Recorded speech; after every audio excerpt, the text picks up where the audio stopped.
with the industry a logic for it to become cheaper, more sustainable, and cleaner at the same time. Good. You know, what's extraordinary is that this is marking 2025 is your 12th year, a dozen years as the minister. And I wanted to have you add the second wave of the portfolio in this instance is infrastructure. You touched upon it, but I think it's really important. In my move back to the UK, I don't get the new modern infrastructure of the UAE, but one thing, you know, new sales for EVs now, the UK is leading Europe. 30% of all new cars sold are EVs, but the infrastructure doesn't support it. So the reason I raise that is how do you get the right infrastructure in place and the timing to support hydrogen? Well, our leadership, as I told you, we are trying to be logical. When we regulate, we are trying to be logical. And as a government, you can put whatever technologies or in the infrastructure, but you cannot be up to the market unless you combine that with a commercial model for the private sector. So we thought of putting since the cost of electricity here is very competitive compared to anywhere else in the world, and I think it's way cheap compared to many countries around the world, we decided to put an investment, the recoup of the investment as part of the equation. And that is promoting the private sector to go and invest in the ultra high speed charging stations. People will not wait half an hour to charge their EVs. They want to, if they can do it in 5 minutes, if they can do it in the future in 2 minutes or 3 minutes, that's what they want to do. And how can we ensure that whatever infrastructure we put is going to be keeping up? It has to be something commercial for the private sector. So that's how we regulate it. And I have my hopes that it's going to be successful, and it could be a role model for many countries where they allow in the price. The problem in many countries that they already, the cost of electricity with all of the taxes associated with that is very, very high. And that makes it difficult for them. In some cases, they have to subsidize. But the subsidy is not sustainable. Good. I want to broaden out our interview, if I may, here, on what you see going ahead and what have we learned, for example, out of Russia, Ukraine. You know, the energy trilemma. I've done interviews with you in the past about sustainability, access to energy, and whether it's cost effective, right? Did we learn anything here about balancing out our energy portfolios? It's not an issue for the UAE, right, because of the diversity of its supplies. You brought nuclear onto the system. You have the hat of sitting in OPEC Plus as well. Did we learn how to map better to foster innovation, in, for example, with electric vehicles or in hydrogen for industry or hydrogen within hybrid cars? Did we learn anything in this journey of sustainability, net zero by 2050, but at the same time providing energy for consumers? Or are we going to go back and just reset to where we were before the pandemic? Well, I hope that countries have learned that balancing a future energy portfolio without prejudice to one form of energy is one of the learnings. I mean, if something that we learned recently is the increase on the demand for power, which is going to triple. Dr. Sultan in the opening showed a prediction of the demand increase in electricity. Particularly because of AI and then quantum computing right after. Yes. Those huge data centers are going to spread all over the world, and they will double and maybe triple the demand on energy. While we have some finite resources, we are seeing some depletions, we're seeing some lack of investments in some forms of energy. I think it's a one-sided to just think that I'm going to force X and Y forms of energy into my people and I'm going to balance it. I think the world will need every electron we can generate if we are serious about the transformation toward AI and toward data centers. If we are serious about making those requirements, we need to think of the grids that needs to be replaced. No one is talking about it. Well, we did hear, and it's really interesting because Masdar and the ADSW Dialogues convened a whole group of private investors and the international government organizations to say we need cross-border grid modernization and energy sharing and regional collaboration on that front. But it's coming slow, but I find that the new thinking's coming from here. Yeah, another low-hanging fruit that we discovered here in the UAE is the efficiency. And we are now trying to put an alliance around that where the whole world is looking at those pockets of wasted energy in the governmental buildings, in low efficiency turbines, CCGT worldwide. The whole world could save, in my view, 30–40%. It's pretty amazing, yeah. Just changing some of those old turbines that are with the 20% efficiency with a turbine of a 60% efficiency if you are using gas.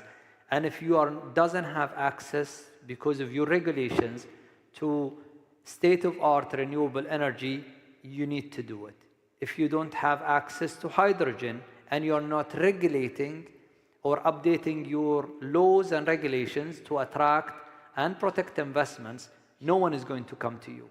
If you upscale it to the world level, we can optimize without growth. And that's what we're doing in the UAE. But I elected to do it with the private sector. We could have invested ourselves, but in the ministry, we were working with the private sector. We did a bid. We gave them the governmental buildings from a school to a hospital to others and told them, do the technology, apply the technology you have, do the saving, deduct what you need to take in making a good project, and give us back what is the remaining. And I can tell you, it was an eye-opener, and we will continue doing that. And I hope that the learning is joining the alliance on efficiency improvements. But there are many other things that we can share and learn. Okay. You're bang on time here, but they gave us more time because the subject's so important. Congratulations on a dozen years as Minister of Energy. It's unusual, right? And says a lot about what you've been doing in this process leading up to COP and also your contributions to the OPEC Plus beyond the energy to develop this hydrogen alliance as well. Can we give a nice round of applause to His Excellency Suhail Al-Mazrui? Nice to see you. Thank you. Go this way. Thank you. Nicely done.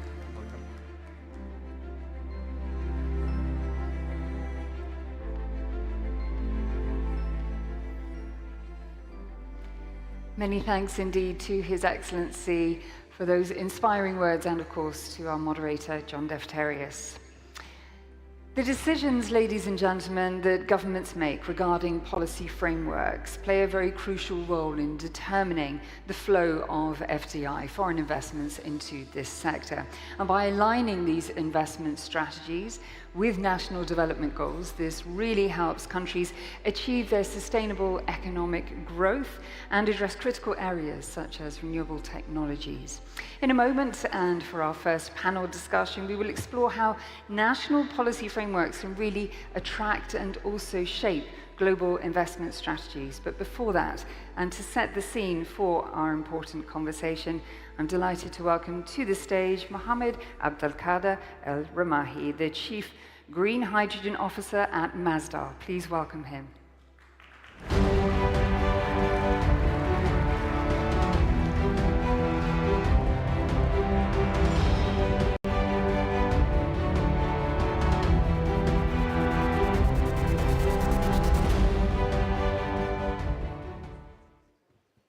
Assalamu alaikum wa rahmatullahi wa barakatuh. Distinguished guests, colleagues, ladies and gentlemen, It is such a proud moment for me to stand here in front of you on behalf of Abu Dhabi Future Energy Company Masdar to extend a warm welcome to you all to the third edition of our annual Green Hydrogen Summit here and in Abu Dhabi at the Abu Dhabi Sustainability Week 2025 with an overarching theme, the nexus to the next, supercharging sustainable progress. We all unite here in Abu Dhabi into our strong belief that green hydrogen is inevitable, it's happening, and it will be the next step of the energy system transformation. We want to capitalize on the previous forums and platform, joining forces together with the support of our partners, Ministry of Energy and Infrastructure, and we thank His Excellency for the enlightening intervention and for the continuous support at federal level, in addition, of course, to Abu Dhabi Department of Energy and our partners whom we work with diligently, Abu Dhabi National Oil Company, the Emirates Global Aluminum, Emirates Steel, Fertiglobe, and BIA.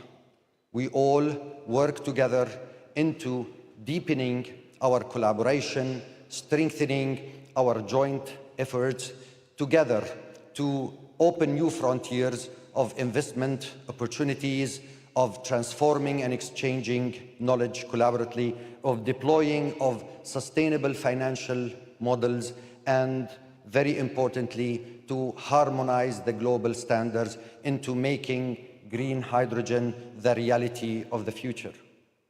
This is only to set the scene for the very interesting panel that we are going to witness today. I encourage you all to participate. I want to once again thank His Excellency Suhail Mohammed Faraj al-Mazrou'i for the intervention, and I would like to make a quick remark at the closing that similar to the renewable energy, when we started back in the days, we inaugurated our 10 megawatt solar PV plant in Masdar city with a cost that exceeded $40 per kilowatt hour back in 2009.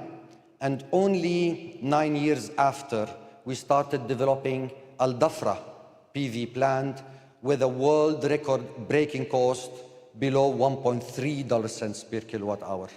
We are doing the same, and we at Masdar started with interesting pilot projects, one of which is with Emirates Steel that is currently in operation for a few months. It was inaugurated last year. I invite you all with the coordination with Emirates Steel to visit that plant, in addition also to our hydrogen fueling station for automotive section, for mobility section that is in Masdar city. I wish you all a fruitful, engaging, and pleasant Green Hydrogen Summit this year. Thank you all.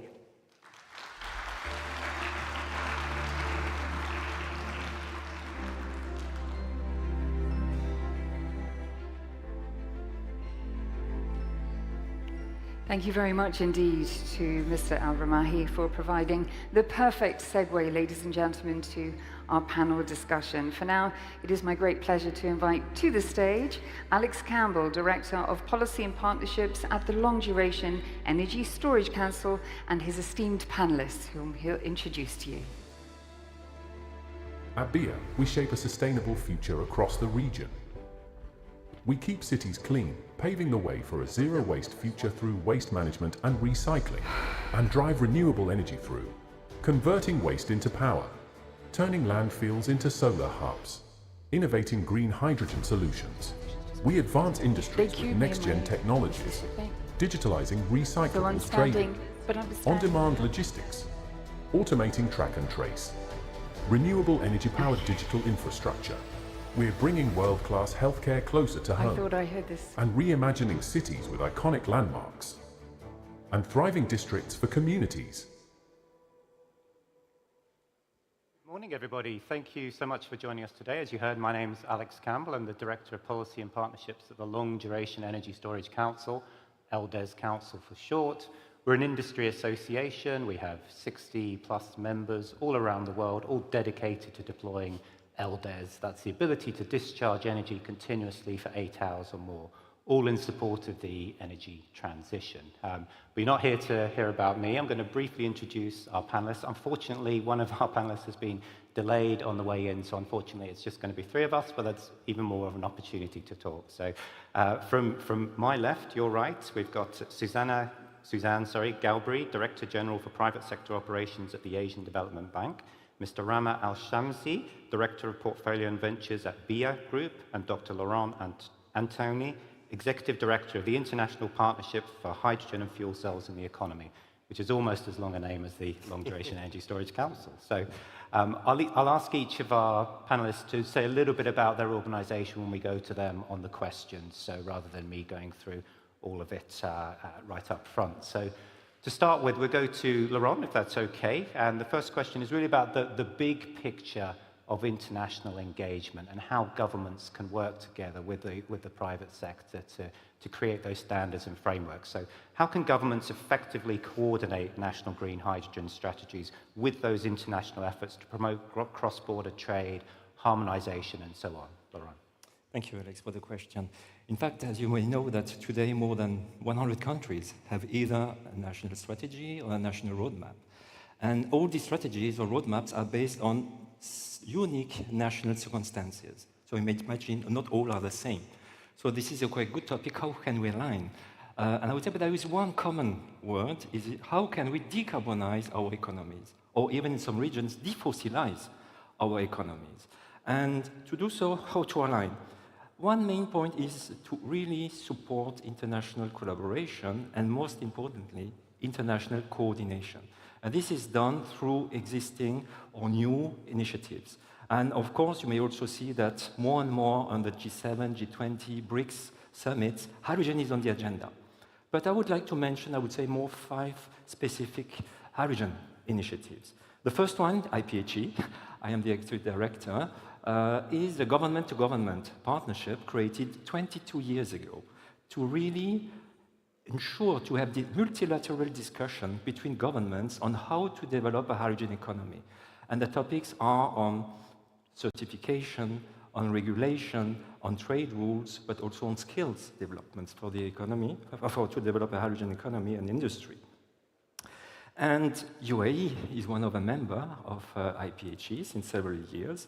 As a second point, I would say we had a historical moment for hydrogen 2 years ago at COP28 under this UAE presidency, where we had this declaration of intent that many countries, almost 40 countries, have signed this declaration of intent to collaborate to see how we can move forward to mutual recognitions of certification schemes. And certification of hydrogen is key to decrease uncertainties, to ensure that everyone agrees on what does renewable and low carbon hydrogen mean.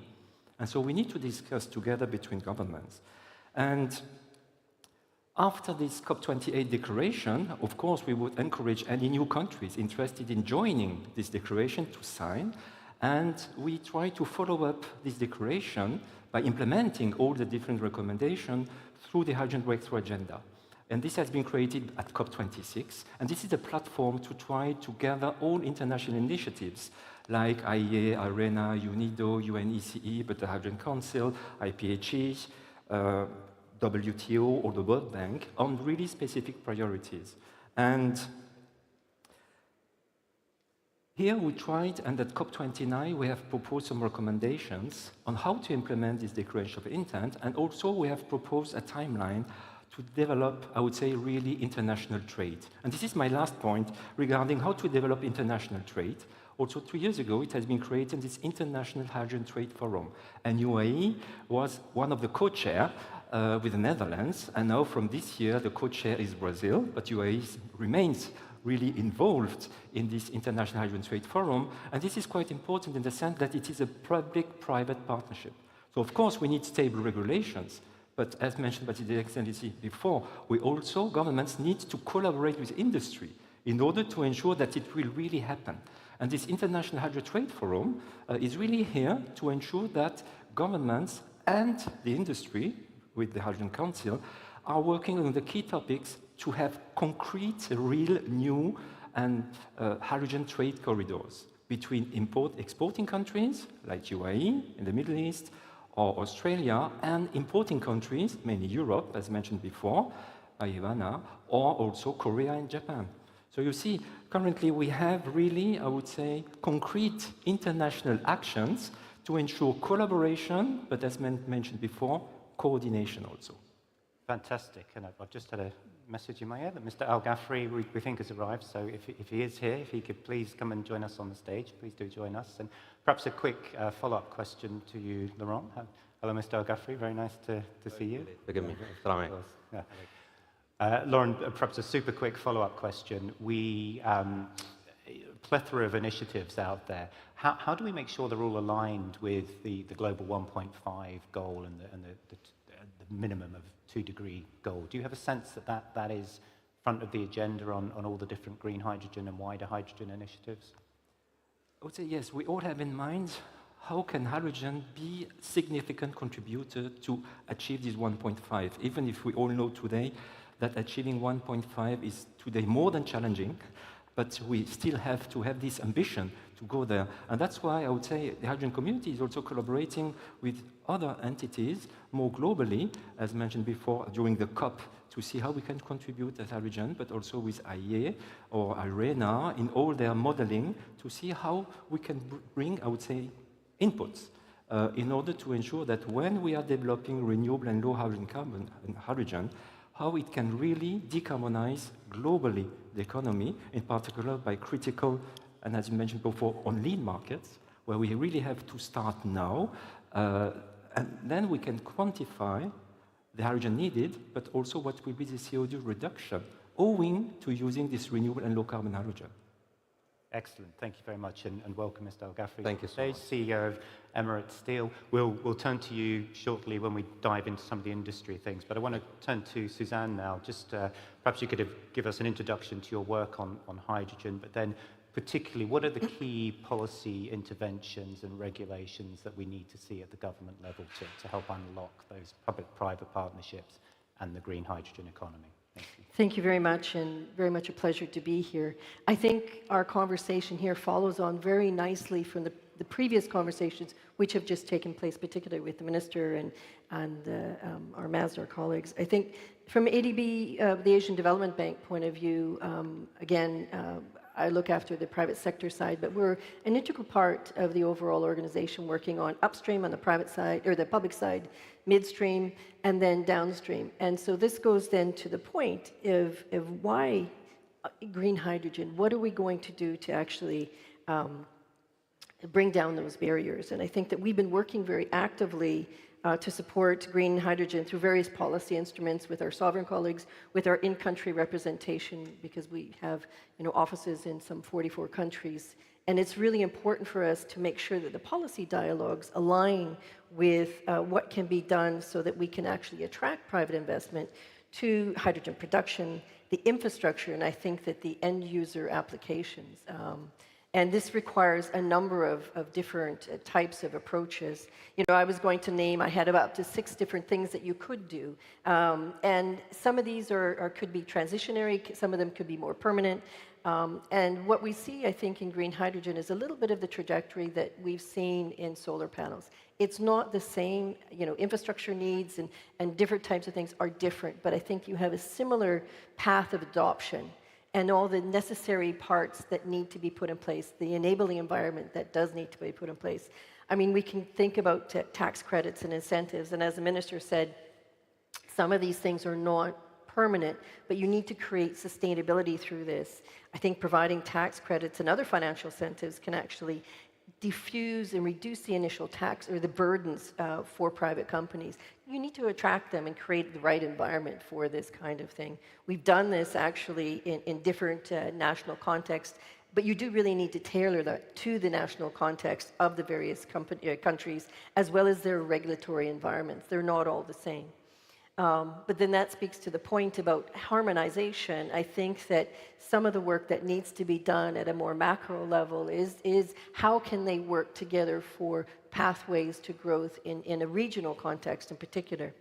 So, you know, when we've looked at tax credits, for example, back in 2022, we were looking at a policy base of sovereign loan to Georgia. And it was a way for Georgia to utilize their surplus electricity on a seasonal basis for surplus that they can then, from their HPPs, to generate hydrogen or synthetic methane for use in other sectors. So we tried to put in a different type of structure. And because hydrogen was a new technology, incentive policies and regulatory inventions were required in order to bring in the private sector. So, you know, I have further details, but, you know, we can talk about that later. But I think that this just speaks down to, you need to look at what are the risk factors and how do you mitigate those particular issues. And then I think that within all of this, you know, when you're looking at the public and private sides working together, you can help the government create commercially viable funding models, again, through different types of structures. And then when you're working with the government and the regulators to create financial incentives, but also pricing models that can actually flow through, which can also then focus on affordability for the end users. Feed-in tariffs is another topic that, you know, maybe for a period of time, you can look at fixed fits with a guaranteed fixed price. So you can actually create a platform. Are any of these like a front runner at the moment? Are you seeing them really? We're starting to see a lot of this stuff. Again, it's newer in many markets, but we are pursuing a number of green hydrogen investments. And so you're looking at these in different country contexts about, you know, what works in that context, and you have some lessons learned that come out of that, and then maybe that can be applied elsewhere. You know, carbon pricing is another topic which, you know, comes up regularly. It's a topic, an area that is continually in evolvement. I think there's different points of view as to that, but I do think that it can make green hydrogen more competitive by increasing the cost of carbon-intensive alternatives. And I think through the different types of models, you need to look at what is the best way of addressing the risks and then making it affordable. I think contracts for difference, you know, provide price stability, for example, for covering the different prices between market price and a predetermined strike price. So again, there is, you know, you need to focus in on these different areas, as I mentioned before, about regulatory environments and standards. I think through that, developing clear and supportive standards and regulatory frameworks are essential. And that's not only within the country, but on a regional basis to make sure that these actually work together. And of course, PPPs, public-private partnerships. So we've got a sense of global standards, a wide range of regulatory and policy tools. And I think a really important point to note here is, you know, across the low-carbon energy transition, we're not asking for anything special for green hydrogen. No. These are things which have been deployed in many different contexts, many conventional infrastructure projects, whether it's, you know, grid or what have you, offshore wind in Europe and so on. So it's really about tailoring, as you say, Absolutely. for the particulars of the individual countries. Yeah. If I might turn to Mr. Al-Shamsi. So with a developer, we were just talking inside about the so-called valley of death, which is a very unfortunate term, but again, common across many different technologies. How do we try and, perhaps you could introduce the work of BA Group, but then talk a little bit about how national policies can really help to address that unpleasant gap between the early stage projects and then actually the mass commercial deployment? Yeah, thank you for that. So, you know, I represent BIA, a pioneering sustainability company based and born out of the Emirate of Sharjah. We originated as a sustainability waste management company to sort of bring the Emirate and city of Sharjah up to global standards when it comes to that sector, right? When we started, we had about 20% of waste being diverted from the landfill. And over the years, we've now achieved 90% landfill diversion rate, which is something we're very proud of. And the way that we've done it is through continuously looking at innovations and what else we could do with that waste. You know, we recycle it, obviously, and then we built the first waste energy plant in the UAE in partnership with Masdar, actually. The Emirates Waste Energy Company is a joint venture with Masdar to bring in that renewable energy expertise into our waste management expertise. And it was through that experience that actually we realized there's more we could do, and there's more that we should do when it comes to sustainability, and we've started diversifying into the energy sector. Coming to hydrogen now, you might be wondering, what does waste have to do with hydrogen? And it's exactly that, is that we're currently working on a hydrogen from waste project in partnership with a UK company, Chinook Hydrogen, to sort of solve this dual problem of waste management that we see across the world, especially in the MENA region. It's quite abysmal in some areas in terms of the management, and at the same time looking to support the energy transition. So when you ask me about the Valley of Death, I think that we as BIA have very good experience in that, because we're currently marching through that, right? We've been working on this project actually for over 10 years now with our technology provider, getting it to the stage where we're now nearly ready to get to that final investment decision. And it's through support of policies and government. Again, we were born out of a public-private partnership with the government of Sharjah. And it's through the continual support of government that we're able to really push this through, because again, it's nascent technology. People aren't very confident about it. The hydrogen market, as much as we all talk about it, and we've been talking about it for years, is still up and coming. Yeah. We talk about the need for hydrogen. Everyone talks about the need to get hydrogen to decarbonize their sectors. But, experiencing it as a project developer, we're still at that stage of people saying, well, maybe the hydrogen is too expensive, or we're not sure about the technology. But as we move forward and we progress, we're working very closely with government, and specifically with the Ministry of Energy. It's good to see His Excellency Sayyid Mazroui here, who have really been supporting us since day one with this project, in terms of pushing forward the necessary policies, in terms of getting us engaged with the correct stakeholders, and in terms of really listening to the market. My colleagues have spoken about other policies that the EU, the US, and other regions use in terms of tax incentives, in terms of other carrots and sticks. But in the UAE, we very much are a commercially driven government, right? We try as much as possible to be light-handed when it comes to the economy. But what the ministry does well, and what the UAE government does very well, is really listens to the market. They engage very closely with the private sector to understand really the realities on the ground of what we need in terms of creating that ecosystem for allow a project like this to take off. Could I ask then a specific question? Is there a particular challenge with different, you're bringing together waste and hydrogen, for example, different government departments, different regulatory frameworks? Is that a problem for you? Is that the sort of challenge that you have? That's not really the challenge we've been facing, really. It's quite clear cut in terms of what we can do with the waste, how we can then generate that into energy. The difficulties are when it comes to speaking the same language with the other stakeholders. Yeah. Right? I think one of the big issues that we're facing is that, really we've been seeing a shift starting when the UAE won the bid for COP28, that the country started really taking sustainability seriously, started looking at their own practices and operations in terms of, okay, what is GHG? It's a question as simple as this. A lot of companies don't even measure their own emissions, right? And this is just something that, was seen as an international problem, climate change. We understand the issues, but operationally, day by day, it hasn't really been something that the private sector in the UAE has looked at seriously until COP28. And now we see the shift happening. We see that everyone's starting to take this seriously. We know the direction the UAE wants to go. We have net zero by 2050. We have the national hydrogen roadmap, etc. And I think a key linchpin that's really going to get the market moving in terms of the energy transition, decarbonization, hydrogen uptake, is the Ministry of Climate Change's latest regulation on the National Carbon Registry. So starting this year, all private sectors that have GHG emissions will be mandated to now submit that data to the ministry.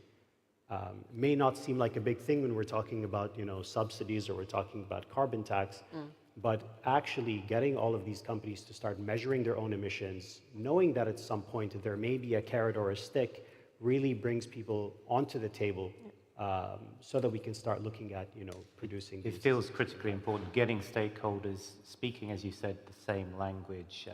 I previously worked with hydropower and solar, and you have floating solar on hydropower reservoirs, but the problem is the hydropower engineers don't know anything about solar. There's a lack of clarity over who owns the regulator, who has permission to issue things on the water. But once you get people speaking the same language, and perhaps the UAE, like you say, acting as the host for COP, kick-started a discussion in the nation, which is fantastic. Exactly. Might just pivot now to Mr. Al-Ghafri. So again, from the commercial perspective, but thinking about those big picture national policies, how do we make sure that, again, if you could please introduce Emirates Steel and your interest in hydrogen, but how can national policies around green hydrogen help the wider economy? Just building on the previous points, please. So thank you so much for having me here, and my apologies to be late. Forgive me for that. And just to start, it's really a pleasure to be in such a platform. We need to have more of these platforms because one of the main challenges we see around hydrogen and around these new projects is awareness. We need to have that awareness. And someone like us as a manufacturer, our main challenge is the end user. Who are we selling to? And the awareness should be much more stronger. So really, thank you so much for having such events for us to come and talk about hydrogen and what are the latest things that we've been achieving. I represent M Steel, which is a group that focuses on producing steel and building material. And we have an aspiration to be one of the leading or the benchmark when it comes to sustainability aspects. So back in 2019, we did a roadmap to identify what is our footprint before even regulators, before everything. We've been very much innovative when it comes to sustainability. And then we measured how are we compared to the benchmark, specifically when it comes to steel.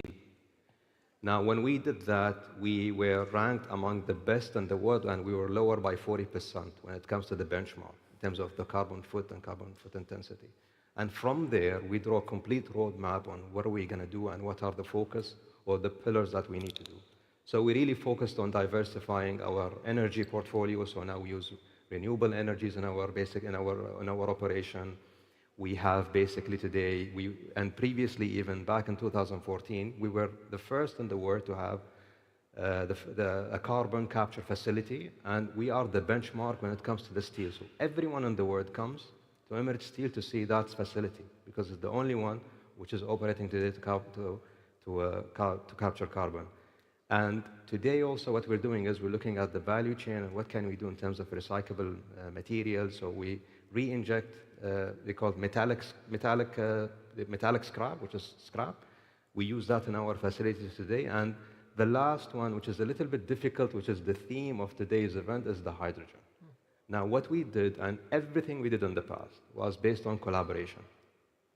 So the carbon capture project was a collaboration between ADNOC at that time, and Masdar, and us, and now it's basically between us and ADNOC.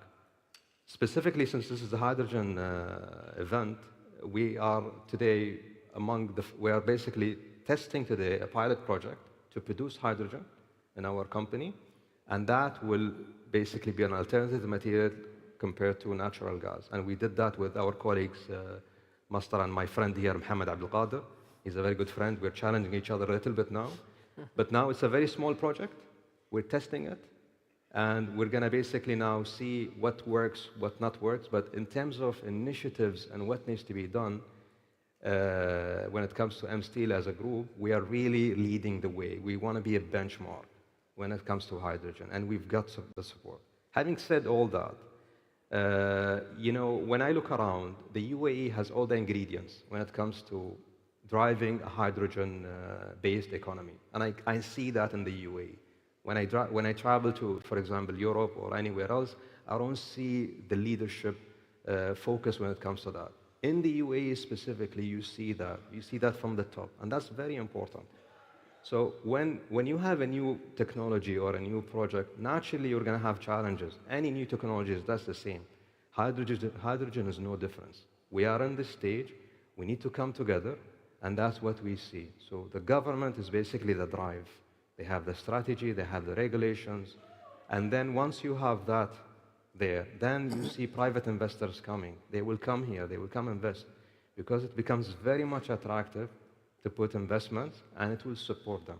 So you're not seeing the same leadership. That's a really interesting point. No. You're not seeing the same leadership. You get a strong sense that the UAE at the government level is out in front here in terms of a cohesive set of national policy targets and frameworks to drive the... What I love about the UAE is the speed. Okay. That's what I love. I do see that, but you see it at a very low place. But the UAE speed is unbelievable. Sometimes you wake up in the morning and it's basically, you need to basically push. Yeah. And that's the lovely thing about the UAE. It's the competitiveness and it's the agility that we look at. So having said that, you see that Abu Dhabi is developing to be one of the national champions when it comes to hydrogen technologies. And just look at the national hydrogen strategy that the UAE has. Very much impressive in terms of hydrogen production and how we can basically develop skilled labor when it comes to driving that strategy.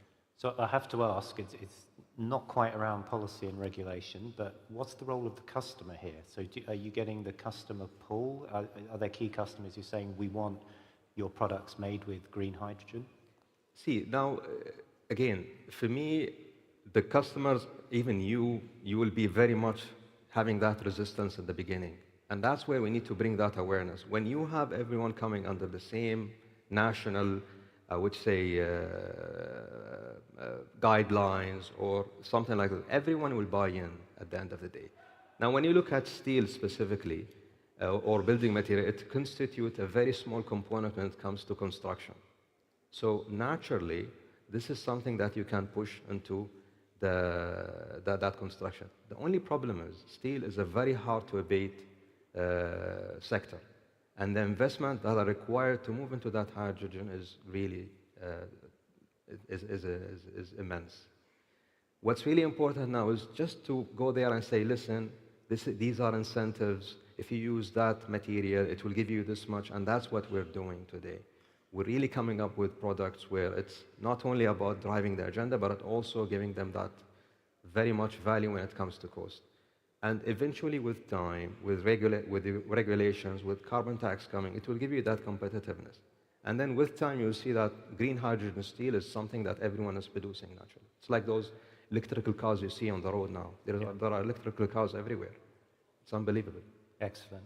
Yeah. Okay, so we heard about the leadership in the UAE. If I can turn back to Suzanne and Laurent, but perhaps starting with you, Suzanne, the role of government in creating those stable and predictable regulatory frameworks. It sounds like it's working in the UAE. Can you perhaps say some more about outside of this particular region? What do you think some of the steps, because obviously not everybody has the same political context. It might be easier to do certain things in one country than another. Absolutely. Yeah, it's a good question because, you know, for the Asian Development Bank, we cover from the Caucasus east to China and south to the Pacific, very different markets and very different countries at different stages. So, but the elements that you need to make this happen are the same. It's, you know, they're all at different stages of development. But I think that first and foremost, clear and consistent policies and transparency is around that, I think, needs to be developed. And particularly around this industry, as you've mentioned, my esteemed panels, you know, it's a nascent industry. So with that, I think that, you know, you need to set specific goals, which includes infrastructure development and end-use applications. So there needs to be, you can't do everything, but I think you need to make some choices as to what that might be. And then with that, the regulatory frameworks that support those initiatives, as far as, you know, again, production, storage, transportation, and utilization, all of those are critical different aspects of the enabling environment that is required. And you need to make it work not only for the government, but then for the private sector. Because as you know, private sector is always risk adverse. So you need to figure out what are the risky aspects and try to find solutions for that. And as part of, you know, these kinds of forums, you need to set international codes and standards. With that, then I think can drive a lot of the more in-country types of situations, in-country approaches, But I think to one of the points raised is data, and the reporting on data will be an important part of that. So you can actually see what the impact of what you're doing is, and then create viable options and opportunities through that. And incentives, financial support, carbon pricing, public PPPs, capacity building. I do think that what we underrate in many of these countries is capacity building, because if you're going to be putting policies and advise, on what policies to put in place, once the advisors are gone, you need to help, the government that's there and actually manage that and to continue on with that. So I think that those are really important. All these different critical inputs, they're slightly different. They're very similar, but they're also very different in how they can actually have the impact that they have. So it's a really interesting point on capacity building, because I think many of us in the policy space assume you just write some policies, you get the companies in showing how the technology works, and it all magically works. Yeah. But that's clearly not how it works in practice, or you need to embed that development. Who's best placed to deliver that kind of capacity building? Is it institutions like yours? Well, multilaterals like ADB do that, yes, but I think that it's such a large job that I think that you have many advisors that do come in for, these different types of aspects. But I think that with that, you need to ensure that there is beyond a very, very thin layer of senior officials who understand those issues, is, the ranks and stuff below that, they can actually do the work and understand what it means or create their own options. So yeah, it does require, a community to come together on that. Absolutely. Yeah. Lauren, similar question to you then. What are the kind of critical role, countries outside the UAE who perhaps haven't quite got that leadership? Yes, but as has been mentioned, this UAE have a very strong strategy and it's moving fast. But that's also the case in other countries. And then I come back to what you said, what is important to have exchanges, but ensuring that people are using the same language, that we understand each other.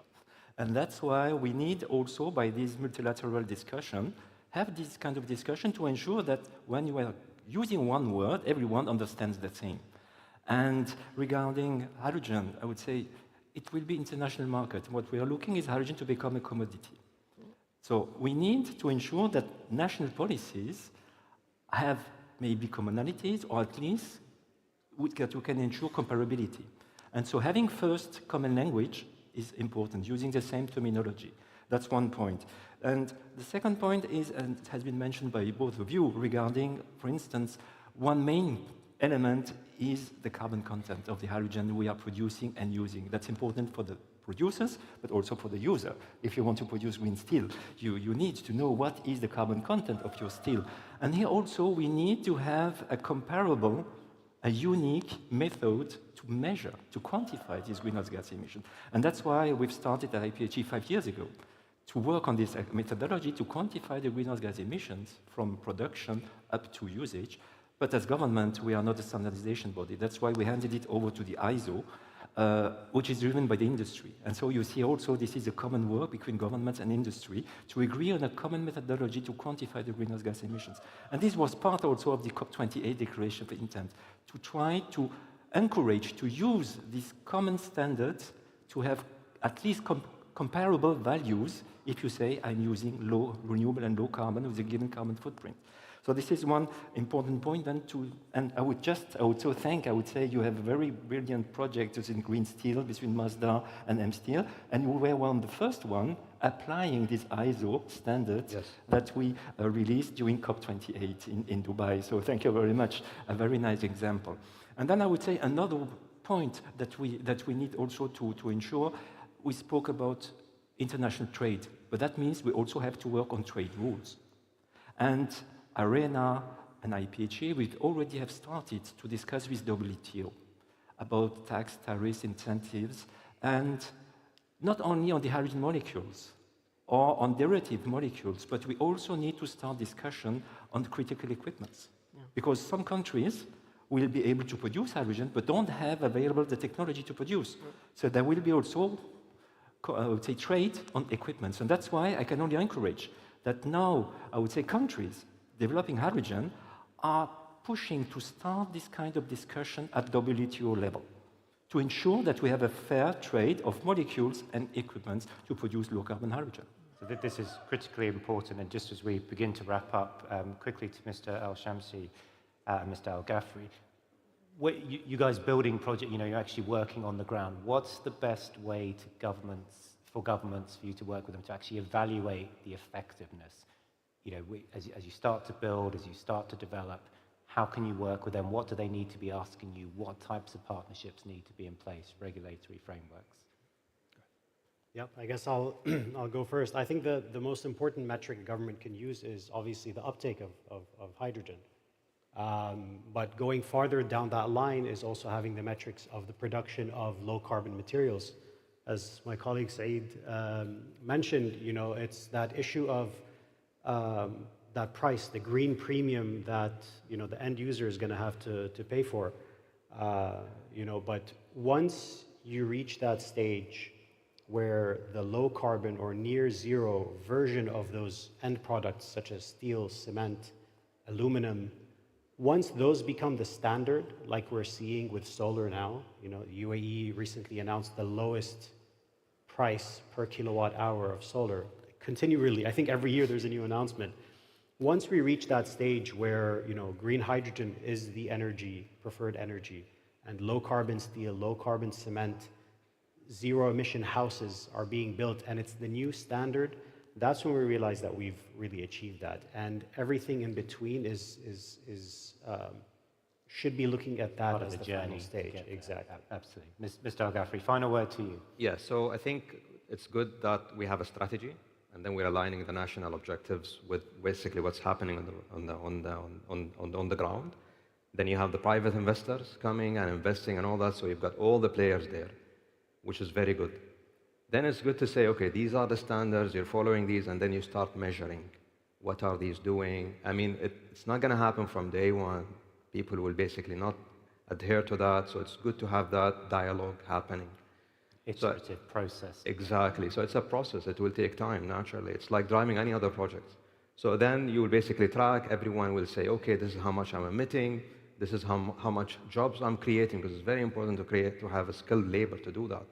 And then the technology adoption is very important. So we need to basically ensure that we have the metrics to have that. Now, when you have all that happening, then definitely there are areas where you can see that impact. You can look at the economy, for example, the GDP. How much of that is basically green hydrogen driven? And then you can look at the total projects in the country, for example, from a development point of view. How much of that is driven by hydrogen? There are stuff that can be that we can look at, and then part of that economy, part of that ecosystem, it's a process again. You need to have bodies where they go there and see how are these companies doing from an audit point of view. Kind of not an auditor, because people don't like an auditor. Lots of work. Very much going there and seeing what are they doing, how can they improve, and take the feedback, and then see, and then maybe after 1 year you sit down with all the parties and then see, okay, maybe this is something we need to change. This is maybe we like this policy, maybe we need to enhance on that. So it's very much of a continuous improvement process. I think that's a fantastic point to finish on. So thank you very much. Perhaps we can give our panelists a round of applause. Thank you for joining us as well. Thank you.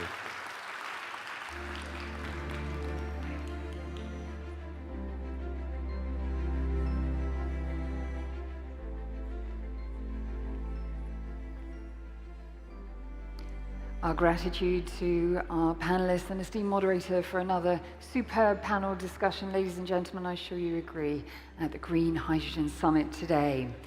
Time now to shift our focus towards a vital aspect of building resilient hydrogen supply chains, exploring regional advantages in hydrogen production.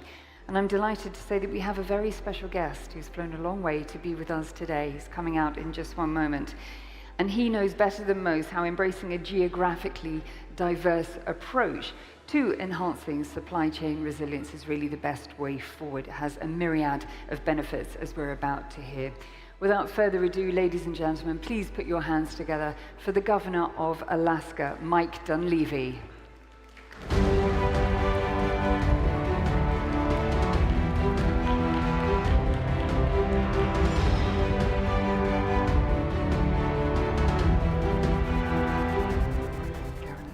It's wonderful to see you, Governor. Thank you for being here. Absolutely. Please, take a seat.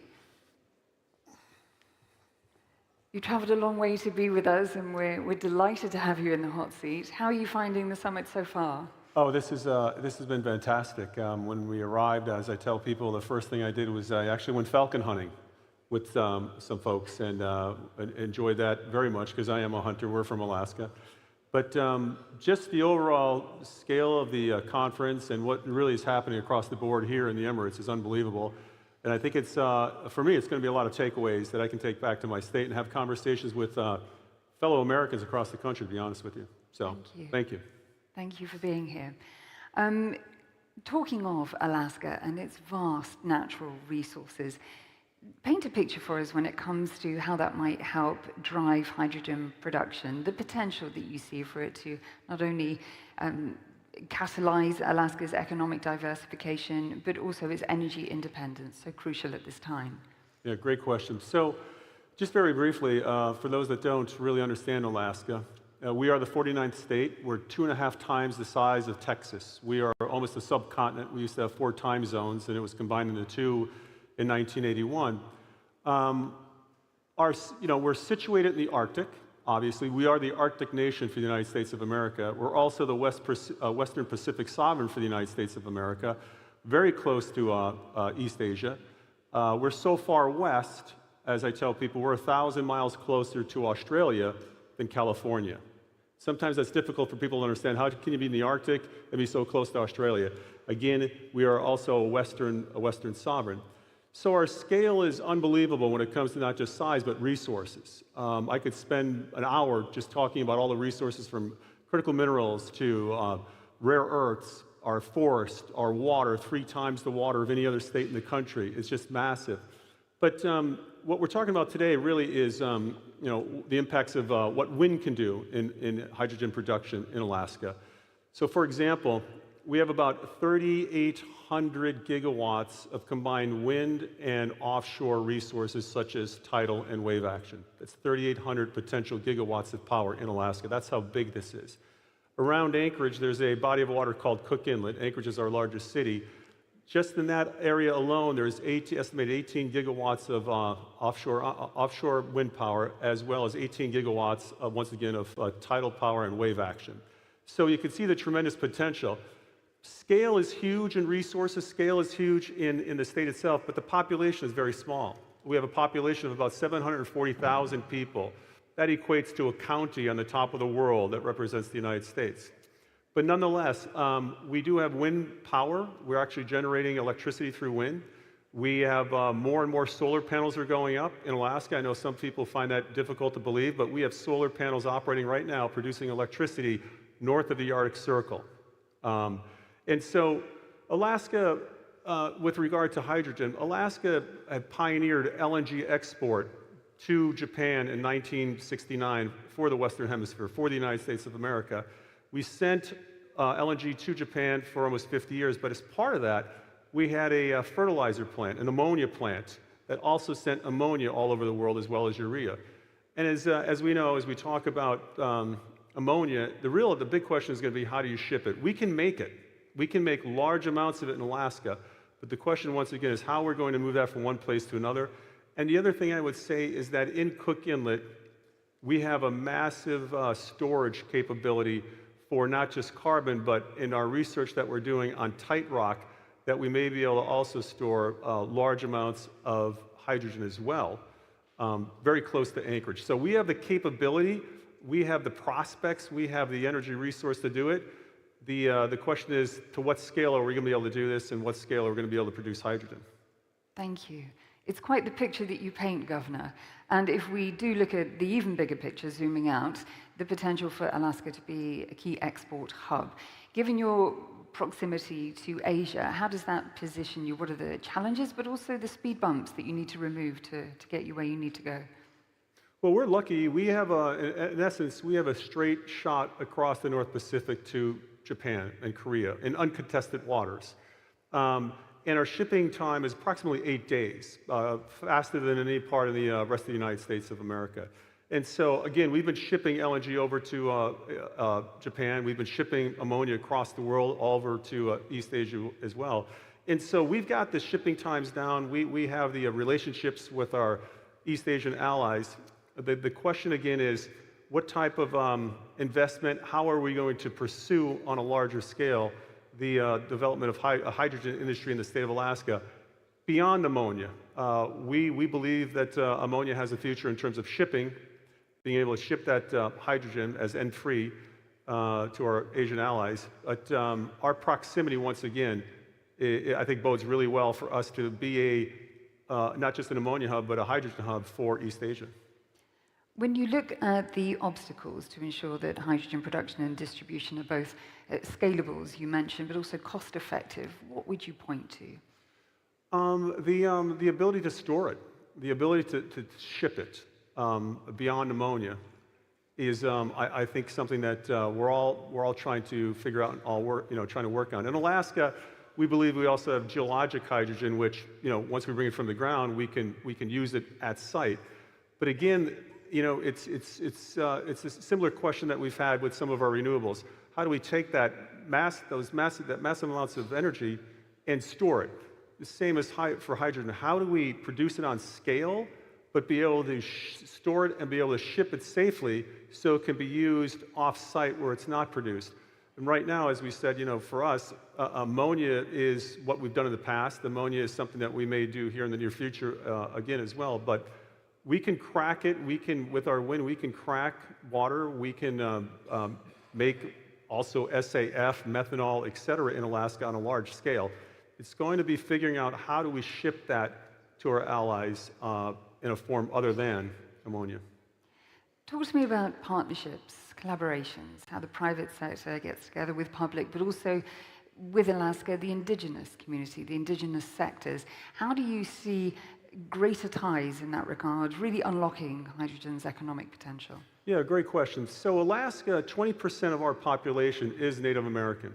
My wife is an Inupiaq Eskimo woman. We've been married for 37 years. But we have very robust Native corporations in the state of Alaska. We're very different than a lot of the rest of the U.S. As mentioned, 20% of our population is Native. These Native corporations, there's 12 very large corporations, and some of them are multi-billion-dollar corporations, Fortune 500 corporations. They invest in a number of different investment opportunities. And hydrogen being new, we're starting just to scratch the surface on what that could look like with our Native community. In Kotzebue, Alaska, which is north of the Arctic Circle, they are in a pilot project right now using wind to crack water into hydrogen for use on site. This is an indigenous community. This is a Native community that's working on that now. We also partner with the Northwest Regional Labs. We partner with the Department of Energy. And so, again, just starting our discussions, just starting our pilot projects on how we can scale up hydrogen in the state of Alaska. Thank you.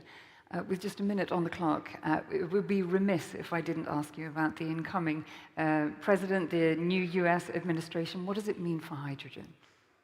Well, that's a great question. Let me just do it real quick. What it means for energy is President Trump has made it clear. I know the president. He is going to unlock all energy resources in the United States of America in an effort to win the energy race, but also the data farm race, the AI race, the supercomputing race. The president, I believe, is going to be all in. With regard to hydrogen, again, there still needs to be some work done on how do we scale it up, but also how do we store it, how do we move it across locales. That discussion, it'll be interesting for me to find out exactly where the administration is going to go on this. Doug Burgum, who's coming in as the former North Dakota governor, great guy, is going to bring that synergy between technology and data farms and computing to energy, and that's a discussion I'm going to have with Doug to see, what role is hydrogen going to play in the future of overall energy portfolio in the United States. Optimistic times, a space to watch. Governor Dunleavy, it's been amazing to have you here. Ladies and gentlemen, please join me in thanking my esteemed guest for being from Alaska today. Thank you. Thank you. Thank you. Thank you, Governor. Please.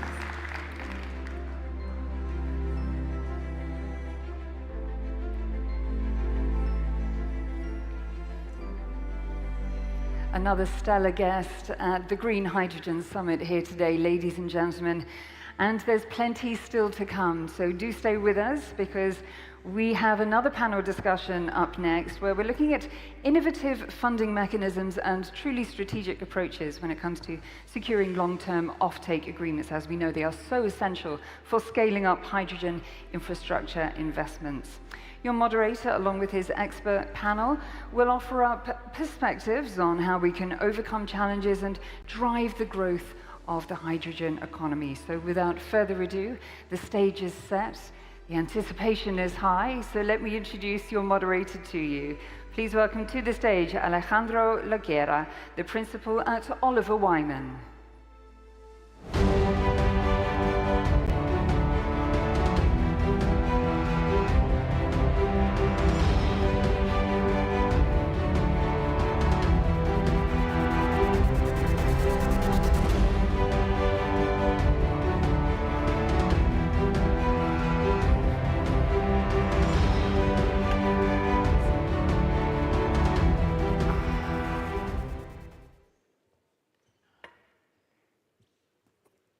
Hello, everyone. Good afternoon. First of all, thank you very much to the Green Hydrogen Summit for inviting us to participate in such a nice event, and for my fellow panelists. I will let each of them introduce themselves when I start asking the questions. As a very quick introduction to the topic, we all know the commitment that globally we have on hydrogen. There's no doubt that clean hydrogen will be the future. We have the policies, the regulations coming to the right places, the public subsidies. We are even seeing some FIDs reaching, but we are also seeing at the same time multiple projects globally, even with public support, those projects getting stopped. And what we want to discuss today is how should we unlock those opportunities. And we are very lucky because we have a combination of both international and regional experts that can let us know how could UAE and the rest of the region unlock hydrogen. With that in mind, perhaps starting with Mark and Pierre, you both have entities, Macquarie and Hy24, that have projects globally. We would love to hear your thoughts regarding how do you see globally, what are the main challenges that are stopping the hydrogen projects for reaching FID? Thanks, Alejandro. So I'm Mark Dooley, Global Head of Green Investment at Macquarie Asset Management, the world's largest infrastructure funds manager. And we do have a very global perspective. We're exposed in North and South America, in Asia and Australia and Europe, and hard at work on some interesting things in the Middle East as well. And we also have a model that takes us from the very established technologies, solar, onshore wind, offshore wind, batteries, through to all of the next generation of technologies that are going to deliver this energy transition. What I'd say in all of that, though, and the key thing relevant to this hydrogen question is, in all of that work we do, we never forget that we're investing on behalf of investors as an infrastructure fund manager. There are expectations that go with that. We're not 100% allergic to commodity risk, but commodity price risk, but we are not, just open 100% exposure to commodity price risk. Our investors expect that we're connecting them with the kind of long-dated, stable returns that they associate when they think about infrastructure. And that means, of course, we need offtake. We need offtake that's contracted and offtake that delivers us a degree of price confidence that make it an infrastructure asset.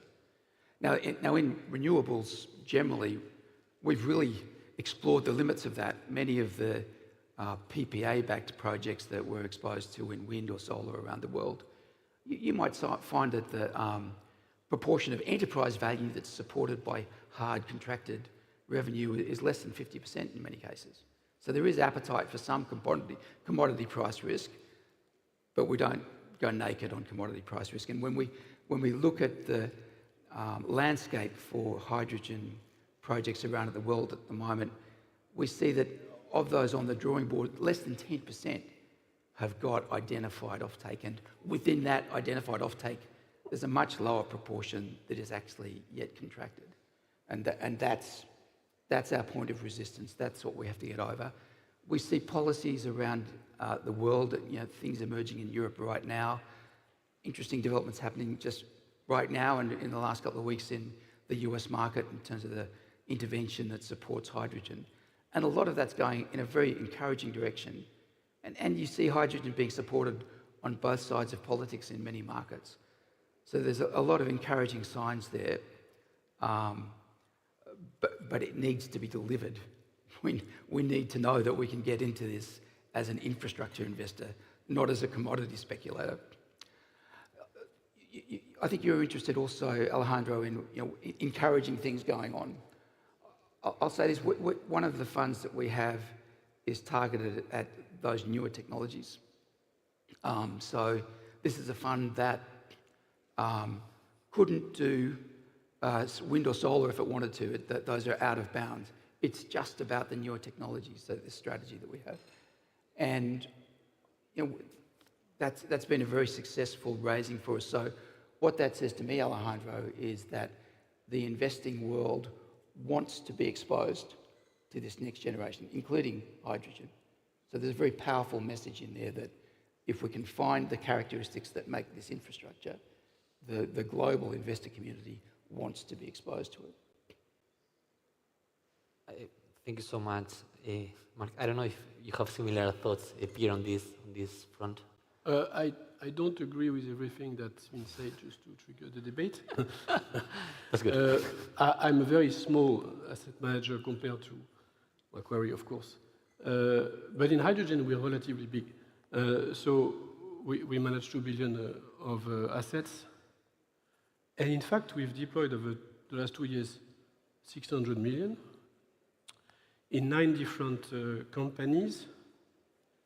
80% of that is in existing assets or projects in construction post-FID. And we are probably a little bit more risk adverse because this is the role we have, but still we try to move into projects which have some commitments, some offtakes, and some potential to become very successful. And more than that, thanks to the money, the other 20% that we've put in companies which are looking at projects, just in Europe, we are enabling roughly 4 gigawatts of projects to be continued to be developed. And I don't even mention the most far-fetched projects which are supported by both very large companies and by a very strong entrepreneurial drive like Intercontinental Energy, which is, of course, looking at even bigger projects in Australia and Oman. So, yes, of course, the figures, and we know them well because we've built them over the years. The Hydrogen Council figures are showing the dynamic that is basically going down because the number of projects decided is not at the right level. But I think people are trying to... We are in a time of speed, and which is very much driven by the digital mindset, and everybody tends to consider the hydrogen is like digital. That is absolutely wrong. It's complete bullshit. We are in an energy wave and in an energy world. It took 50 years to deploy LNG at the level that we want hydrogen to do in 10 years. It's absolutely crazy to believe that hydrogen can deliver at that time, especially as it is a nascent industry.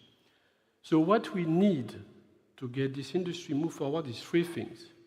First is a proper sizing by step.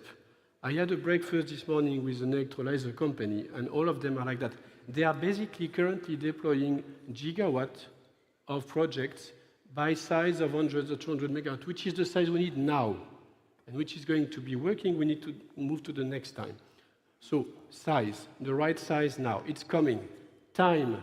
Let's not ask for hydrogen to do what others have never delivered in less than several decades. And last, and I'm sorry because this is for all of us, we need drive. And drive comes with entrepreneurship. If you take H2 Green Steel, where we are the largest investor, H2 Green Steel is an entrepreneurial drive, having assessed that there is a need for green steel, that the premium can be paid because the cost of energy in that country is very cheap, and they move. And drive is also policymakers which are standing still and staying the course in the regulations they want to put in place. If you got that, and you've got a couple of large players which are playing the game, then you can move. Thank you very much, Pierre. It's a very complimentary view, and it's always good to have different things. If we come to the region, Stefan and Tarek, do you see similar issues and solutions to the one being pointed by both Marc and Pierre? And also, how do you see the differences among countries in the region? Perhaps. Hi, my name is Stefan. I'm heading strategy and development of green hydrogen project at ENGIE in the region, large region from Africa to Asia, including the Middle East. So I'm glad to be with you today. Indeed, for ENGIE, the energy transition goes without any doubt with the development and deployment of green hydrogen, and our focus to develop and own 4 gigawatts of green hydrogen on the ground remains there, even though the difficulties and challenges that we can see and that were mentioned today. Just to name a few and compare with the advantage the region offers to the other parts of the world where we are also involved. We've been involved in the hydrogen space for almost 10 years now, so we've seen progress. We have seen pace of changes. That's undeniable. Things take time when you're investing in something. Especially lenders, investors are looking at quick returns, and that's not the case for green hydrogen as we speak, because there are several challenges, including cost of production remains difficult today, and that's why this region in particular is making the difference. We believe strongly the region is continuing to develop more renewable energies and at affordable cost. That's a big game changer, of course. Production of hydrogen requires an immense quantity of energy, and that's why we believe that the region can deliver very affordable cost of electricity, which we have seen in the recent auction, Saudi Arabia, in the UAE, and the rest of the countries.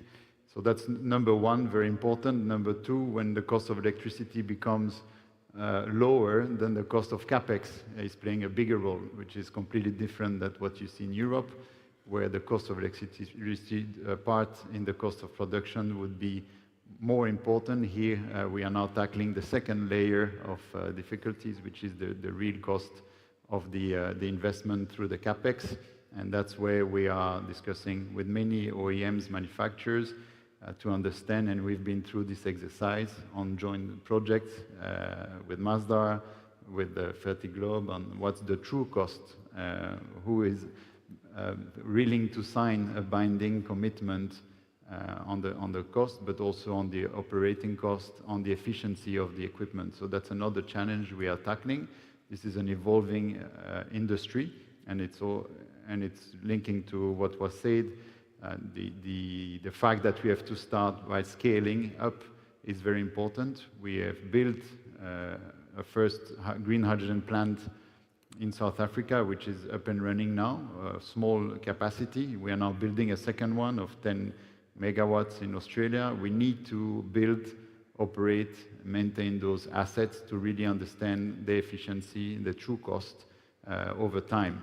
And the next phase would be to build and operate a couple of 100 megawatts before we even talking about gigawatt scale project.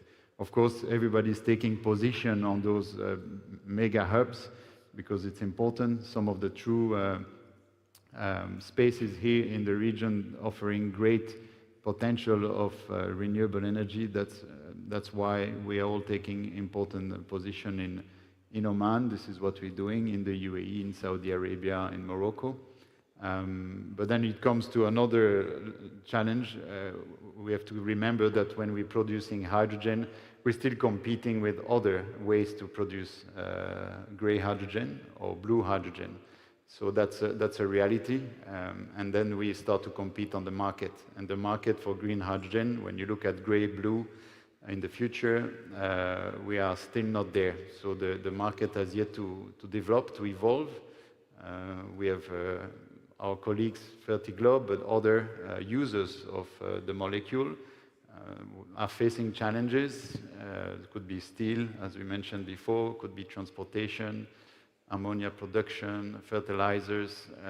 These sectors are very price sensitive, so when it comes to comparing the gray molecules to green molecule, that's where we see a challenge in the market, in the willing to pay, in the willing to commit, and then circle it back to your investment for a long duration.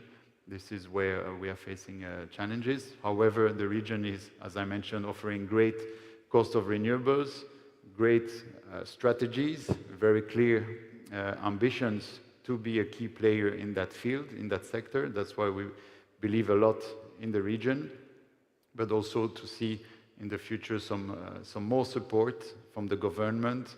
As we can tell today, there is no cost to pollute. This will change in the future, and so there will be also an impact and a positive impact for the producers of green molecules. I don't know what you have to say, Tarek, on your side, and the challenges, and when the willing to pay will be there. Yeah, thank you. And Stefan, before the panel, I asked you not to ask me questions, difficult questions, so I hope that remains the same. But yes, hi everyone, Tarek Hosni from Fertiglobe. We're the largest ammonia urea producer in the region. And luckily for us, ammonia has been identified as currently one of the leading hydrogen carriers. For me as well, and introduce myself, I can say used to say I work in fertilizers. I can say I work in clean energy, which I can tell you is much nicer received. But on that note, we've been looking at low carbon, renewable, and as well as renewable ammonia projects. We in the UAE, in Egypt, and looking elsewhere as well. In terms of the green ammonia, we have similar to NG, we have a small 5 megawatt plant that we're testing as well in Egypt, which is currently running, and developing a 100 megawatt project for which we have also secured an on-selling, basically offtake agreement with H2 Global for a period of 7 years of the total offtake, which we're also taking on, which is it's a longer period. So I don't want to repeat a lot of the things Stefan said, but just obviously the region has a great renewable energy resources. Construction costs are, however, higher in the region versus other areas that we've also looked at. Obviously not as high as the US, but still they're high given a lot of the activity that's also happening in the region. In terms of financing, obviously much lower country risk in this region versus others. However, you also don't have access to some of the DFI financing that you would say have maybe in a country like Egypt, or grants, etc. The main challenge for us, and it is for in general low carbon as well as renewable ammonia, is that initially there seemed to be a lot of expectations in terms of the demand, right? In terms of Europe exporting 10 million tons of hydrogen by 2030. So there was a lot of, I would say, drive, as you mentioned, at least from our side. Okay, let's do these demos. Let's even look at bigger projects here in the UAE. We're doing a 1 million ton low carbon ammonia project on an increase. But we're not seeing that pull, and I think that's kind of the main challenge that we're currently seeing. And we see a lot of the solutions that we hear of, like, okay, well, you see the renewable energy journey, why don't we need subsidies, and then you can basically reach the same efficiencies and lower costs. It sounds theoretically makes sense, right? But then when you look at the actual gaps, let's say I mentioned the 10 million tons of hydrogen to Europe. If you convert that approximately to ammonia, let's say 50 million tons, and assuming it's only a $300 premium, you're talking $15 billion per year. And I mentioned H2 Global, which we were awarded. Even with that, we're supplying about 70,000 tons per year. So you see that gap. And H2 Global, they did increase their budget, and what was announced recently, they have a bigger amount, but still, we're talking very small amounts. In Japan, it's 15 billion or 20 billion over 15 years. And my point is, we're very far off, and the governments won't be able to kind of plug that gap themselves. Obviously, we also talk about, okay, regulations. These pass on it further down, right, to the end consumer. Also, given this big gap, it result in huge inflation. So obviously, I don't have the solution, but as a producer, and Ozebit is an off-taker as well, also we need to find someone to pass these products on to. And what we've realized is that in all the projects, the expectations from the developers, and I realize you mentioned something that's also refreshing, is that usually the developers, the lenders, they try to basically push, in my view at least, push all the risk, not all of it, not the technical risk, the operation risk, but the commercial risk onto the off-taker, right? So As an off-taker, we're expected, let's say a lot of the projects are like 1 million tons of ammonia, let's say at whatever number, $1,000, it's like $1 billion a year, times $20 billion contract.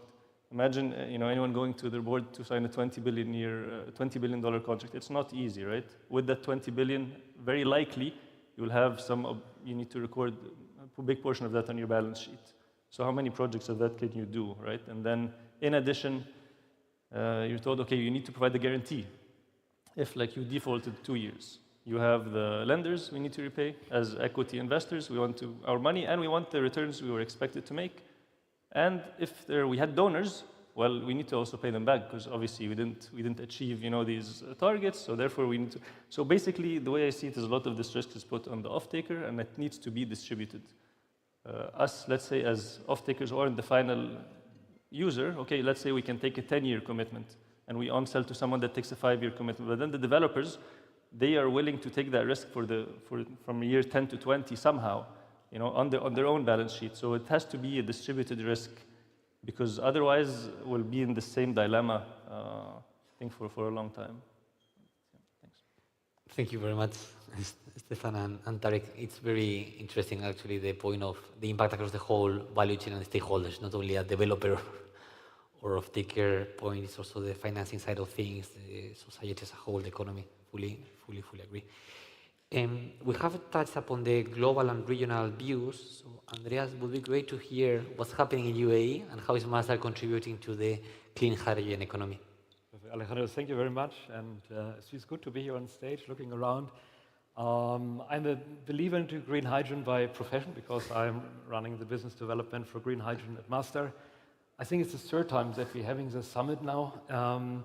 3 years ago, if you would have looked here into the audience, you would see probably people who are interested to understand what is green hydrogen, a lot of hype. Yeah? If I look now in the room, I see friends and I see business partners. I see a lot of collaboration. I think we have established really strong relationships over these last 3 years and built a strong hydrogen community. Everybody still, I think, with a very strong conviction that now is the time not to slow down, actually to still go full force ahead. And I think that's very important, and I think Ivana made the right statement also this morning. Now is not the time to slow down. Now it's not the time to take a break. Now is the time to create. And so we started our journey, as you probably all know, with a strong ambition of building 1 million tons of green hydrogen. We want to do this within 10 years. And we always said we want to do half of it in the UAE and half of it outside of the UAE. And this ambition is unchanged. Yeah? We probably acknowledge that this timeline maybe has slightly shifted, but also if I look what the Hydrogen Council is saying in its growth trajectory, the curve maybe has been shifted by 2 to 3 years, but the overall curve shape, the direction where we're all heading, that is unchanged, and that's important. Yeah? And also, the clear steer for me is 2/3 will be green in the next 10 years. It will not be blue. There's a strong focus on this, so I think we're all here in the right room to make these things happen. For us at Masdar, we feel privileged that we have here strong leaders who are supporting us in this vision. We have the low-carbon hydrogen policies. This was issued, and where Masdar takes a strong role now to develop a master plan for making it happen, to putting it into reality. We will hear in the afternoon a bit more about the concept of hydrogen oasis, which we want to implement here. So the UAE is very determined, and you saw it, I think, the spirit, the atmosphere, you can smell it. The summit shows that there's a strong drive to make it happen. And on the international side, I mean, as I said, we have our partners here. It's equally the same. We have a strong focus towards the markets in Europe, where we're working on a lot of projects, which I hope we are getting close to FID, so full force ahead, but also outside of Europe, Americas is still in our focus. So I think nothing has changed. We want to be not only a developer, we want to be a leader, we want to be a shaper of this industry. So that's why I feel honored, I feel privileged that Masdar not only became a member of the Hydrogen Council, but also the first board member from the GGC this year, something we're celebrating, something we're very happy, something that we take as a responsibility to further add value and shape this. We also became a member of Hydrogen Europe. So again, it's all about collaboration, and I really urge you here in the room, come together, let's share ideas, share our knowledge. People are always saying, oh, what we had earlier, when are the cost of green hydrogen coming down? Well, it will only come from when you learn, and learning comes only from doing, and it will only bring economies of scale if you build it. So as you said, it's not the time to slow down, now is really the time to move forward. Great. Thank you very much, Andreas.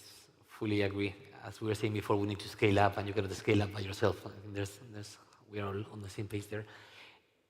I think we were discussing before regarding potential issues on the offtake. No, there's a gap between the price and the cost, as clearly Stefan and Tarek have mentioned, and also I guess on the contract there's also a bit of a gap. So Eduardo, it would be great to hear your thoughts regarding how do you see that gap being right now, and how can we try to address that gap in the coming years? So thank you, Alejandro. It's a pleasure to be back at the Green Hydrogen Summit. My name is Eduardo Net, and I lead the Energy and Utilities practice for CVA. We support, in the green hydrogen space, both developers, investors, off-takers on getting these negotiations, to a close. If you look at all the key announcements, why offtake is such an important criteria and condition. Of all the key announcements of green hydrogen projects, throughout the pipeline, only 12-point-something%, have some type of offtake commitment, and only 10% of those, are actually, hard binding commitments with full terms established. Yeah, so there's still a lot of work to do to make sure that, these key condition is worked through, and then the projects can, move into financial investment decision and of course off the ground. Now the three main aspects that we see in these type of negotiations, and you've mentioned about the importance of distributing the risks, making sure that both from off-takers, developers, the conditions are well distributed, yeah, and they typically run around on three main parts. Yeah, one is really on the price expectation, and price expectation including what is the green premium that then off-takers are able to take, and number two also cascade down in further in their value chains. Yeah. Number two is the contract duration. I think you alluded as well on these expectation. Is it a 5-year commitment, 10-year commitment, kind of full 20-year commitment on a as you would see in other type of infrastructures, industries. Yeah. So the timeline of these commitment. And number three, on the actual commitment mechanism. And of course now here we're getting into more technical discussions, but around specific on the type of price formula that allows we can't foresee how the future is going to be in 10 to 20 years time. And you want to have a concrete, commitment mechanism and pricing mechanism that allows for different scenarios on the future that still the parties, are going to be, satisfied on making that contract, right? So it really drills down from at these level of negotiations from the bringing, the key consortiums and the different players on board into discussing the specifics of, again, the price expectations that can be, accommodated from both ends, the duration parts, and then the right mechanisms that ensure that the contract is fair, not just today at time of signing, but is gonna be valid for the next, 5 to 10 years. Great. Mark, it would be great to hear your quick thoughts on these points. If you have heard any, given your experience across the world, if there are any key learnings to address some of those issues that Eduardo has defined so well. Okay. At the risk of uttering more complete bullshit. So look, I do agree that we need to have realistic expectations about how quickly this new market can become industrialized and achieve some big portion of the expectations that we all have. And we also need to see the industrialization benefits of costs that we've seen happen in other technologies. But incrementalism probably won't get us there. We saw a huge dividend for governments and communities around the world of strong intervention by governments to support the development of solar and wind 15 years ago and intensely through the second decade of this century. That produced cost decline that nobody predicted. And we need to see that start happening in this space. We feel very comfortable with the technology, by the way. You know, that's not an obstacle to getting exposed to this space at all. I think it's really encouraging that in Europe and in the US in particular, the large parts of the necessary intervention are in process, but they're happening right now. We're still waiting. You know, May this year, we hope, you know, in Europe, we will have these mandates in place around Europe, and that will be game-changing, because nobody's going to voluntarily pay $8 per kilogram or whatever it is for when they can get grey for 2. But we need all of that stuff to be in place, and only when that strong intervention happens will the exposures that we've got in Europe and the US click from being potential FIDs to actual FIDs. We need that leadership from government to get these markets going. Thank you so much. That was very clear. And perhaps, Pierre, as part of Hy24, you have some of the largest hydrogen players in the world. Do you believe that consortiums could be part of the solution towards unlocking capital? So the building of consortium has been the motto of most of the things I've done in my 20 years of career, from lobby organizations to the council to this platform. And indeed, the Hy24 is an asset manager, but it's been built as a platform.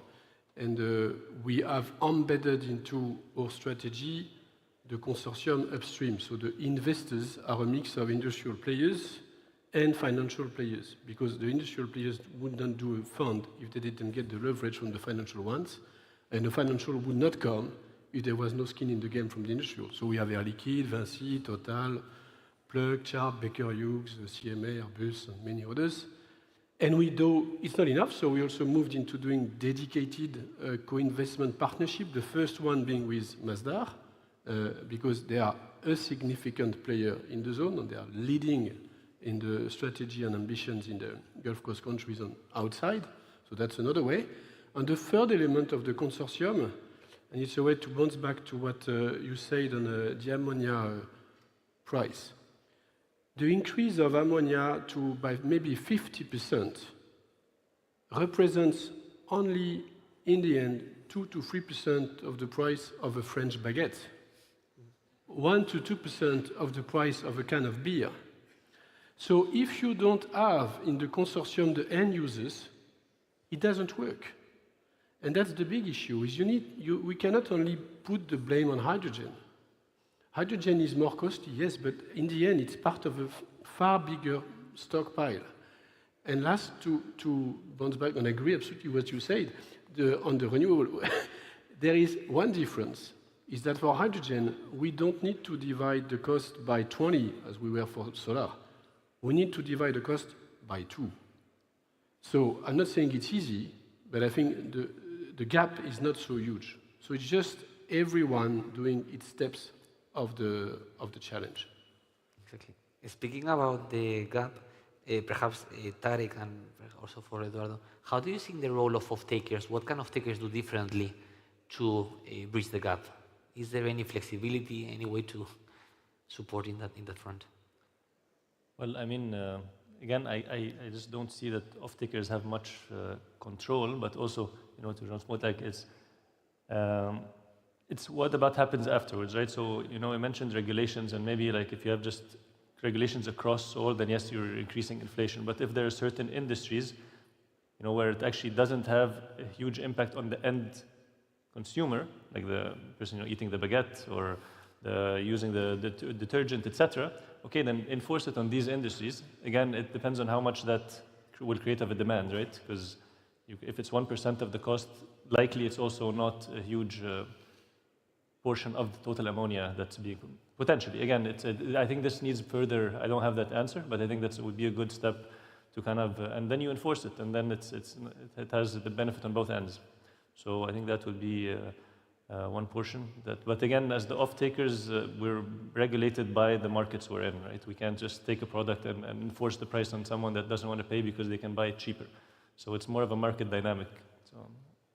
Yeah, and I think to reinforce your point on because most of the projects that reach FID still had a huge commitment from off-takers in terms of taking the risk of the price and volumes so far, and that absolutely has to change in terms of having that spread both upstream and downstream on the key industries. So at the same time, there is still that need for that big muscle from the large off-takers to push the next wave of projects, and that's not just on the financial side, but is very agreeing with you on the political muscle to make sure that the downstream industries are actually then push the right type of incentives and the right type of mechanisms to make sure there's that adoption, right? So there is let's say the financial commitment that has supported these very early stage projects. Then there is also the soft power in terms of making sure the downstream industries get the right regulation and the right level of demand going forward. Yep. Thank you so much. To close the loop on the offtake side, Andreas, could you give us your view on who do you believe which industries will be the first movers to reach FID, and what's the rationale behind it?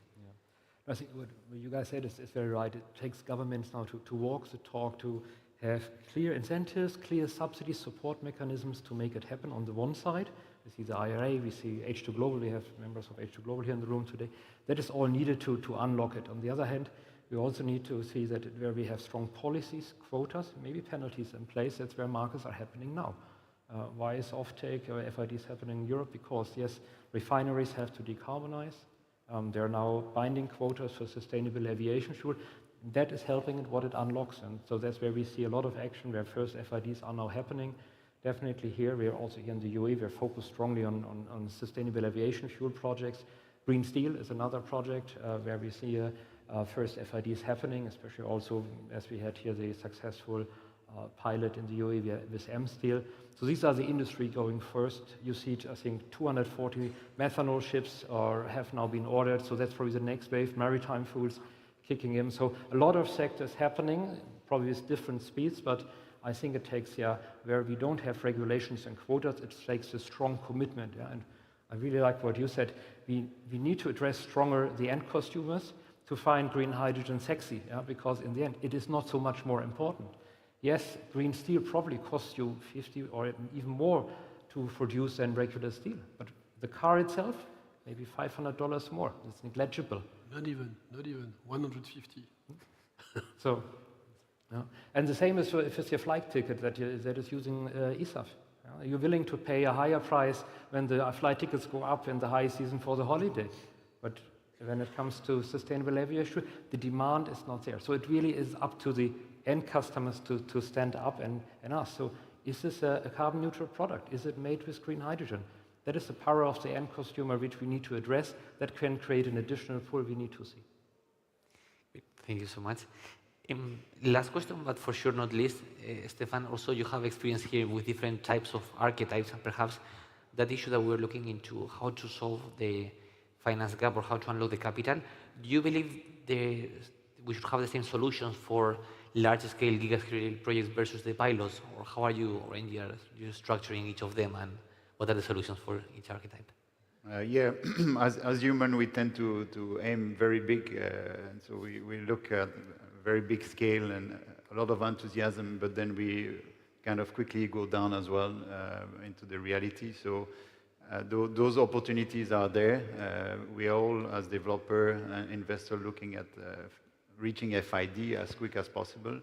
But I think for all the hurdles we mentioned today, we can see that it will take time. There's a lot of challenges to be solved.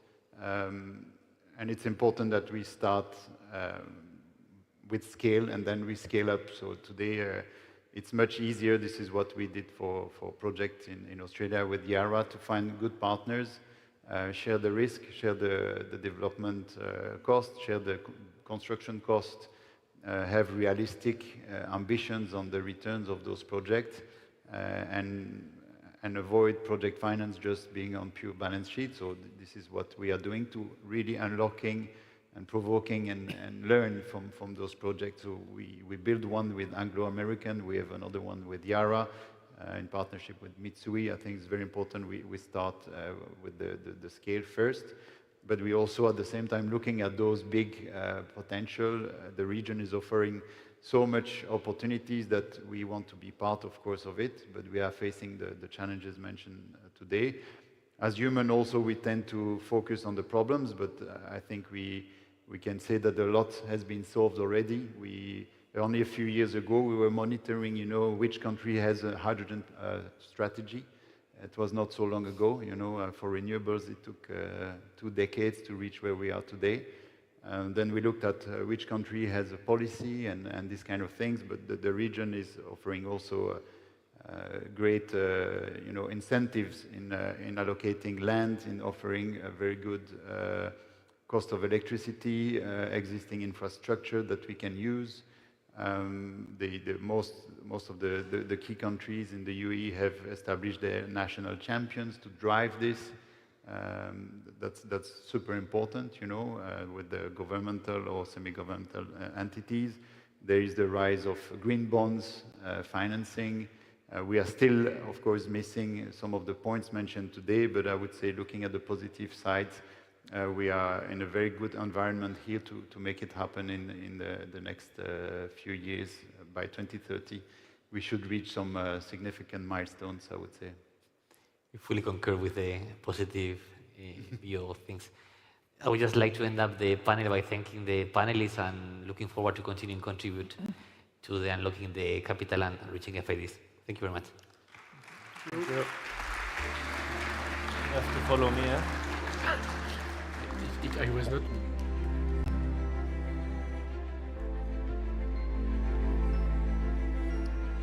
Thank you very much indeed to Alejandro and his esteemed panelists for their fantastic contribution to our panel discussion and also to the Green Hydrogen Summit here today.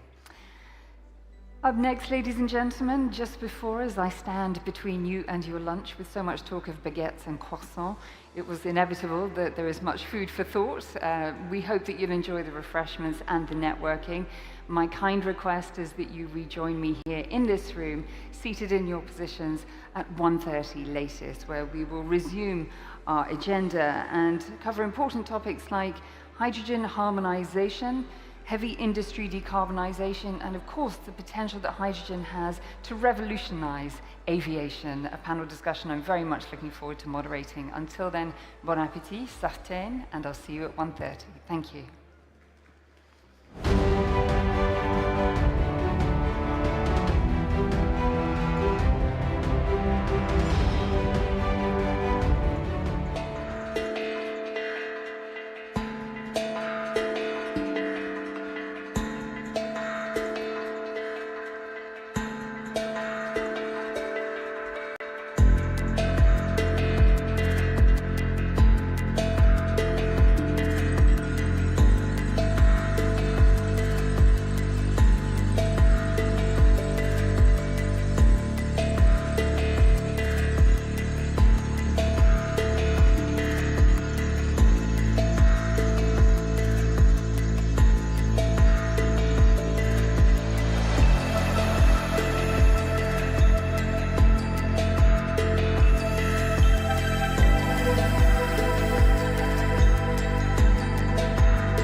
A very warm welcome back, Excellencies, dignitaries, ladies and gentlemen, to the second half of the Green Hydrogen Summit here at Abu Dhabi Sustainability Week 2025.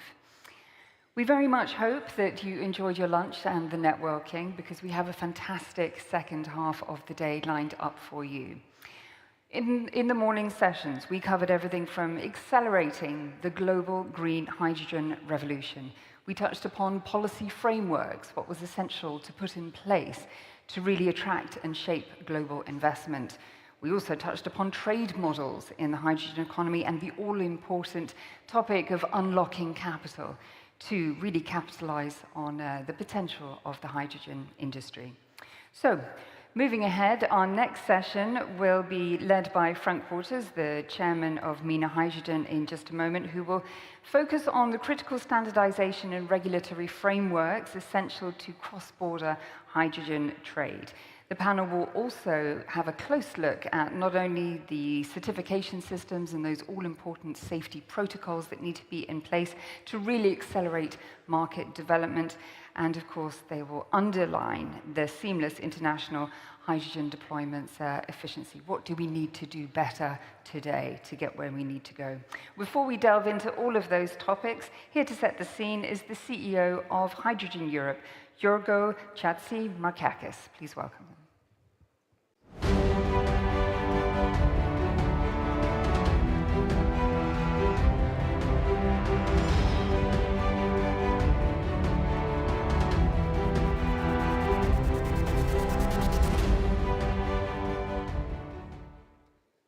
Ladies and gentlemen, welcome to this session on global harmonization. I hope you had a wonderful break and lunch. Now let's talk about something very, very important: how to harmonize the global markets on hydrogen. I would like to remind you that we are in year number 3 of this event here, so for the 3rd year. In most of the countries globally, we are in year 5 or 6 of hydrogen strategies, and that is why we need to start to compare the hydrogen sector to other sectors.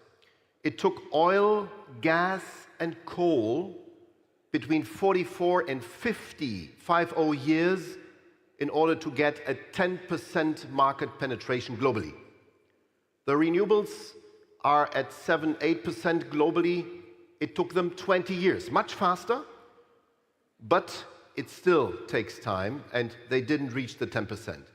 This is why we should be cautious in going for over-expectations in the hydrogen sector. The hydrogen sector is, again, in a very early stage. However, we need to make sure that global standards are everywhere the same. And this is something we need to fight for, because it is not the case so far. The good news is that during the last COP in Baku, Azerbaijan, the global leaders convened and signed the so-called Hydrogen Declaration.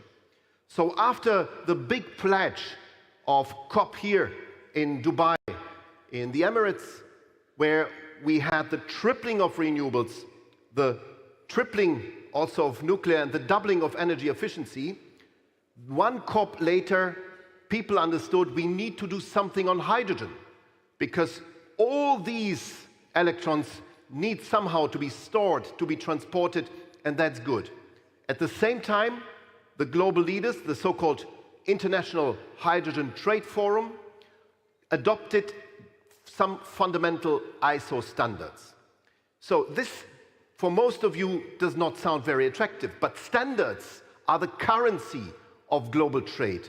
Standards are important, and the hydrogen sector has, all over the years, developed some important standards that are very, very transparent, that show the emission footprint, the carbon footprint, and this is key. We now need to adopt, all of us, the same standards the same way. This is what our panel today is about, and I also would like to say that different geographies, of course, have different political cultures, different ideas how complex things should be, and this is why it seems to be complicated at the moment Let's make it simple. Let's make it easier. Let's discuss today how we can implement the global harmonization of standards for the hydrogen market. Thank you very much.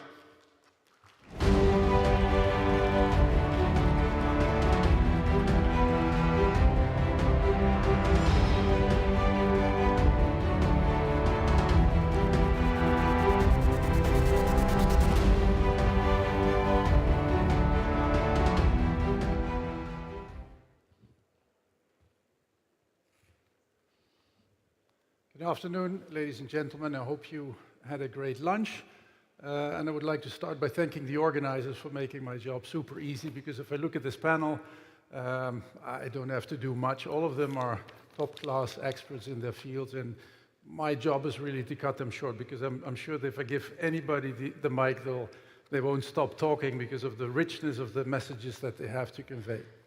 The topic, however, is not that easy. I remember we had a Belgian astronaut visiting us here in Abu Dhabi a couple of years ago, and he told us about the International Space Station, which has 110 volts in some modules and 240 in others, because we couldn't agree on a standard. And the same was actually also true for the water purification. So there are two different types of water purification. If you would, connect the wrong ones, you would poison the astronauts. So standardization is hard, but it's also necessary. And I would like to start with you, Alicia, because part of what you've been doing is working with the International Maritime Organization, which is a global organization that regulates shipping. And part of that effort has been looking at standards and harmonization. What can you tell us about that? Sure.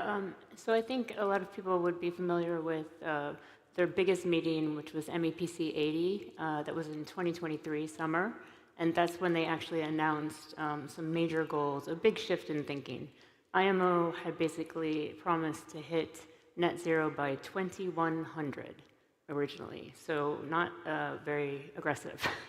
And MEPC 80 was agreed that they would do it by 2050, so it's in line with most places, which is great.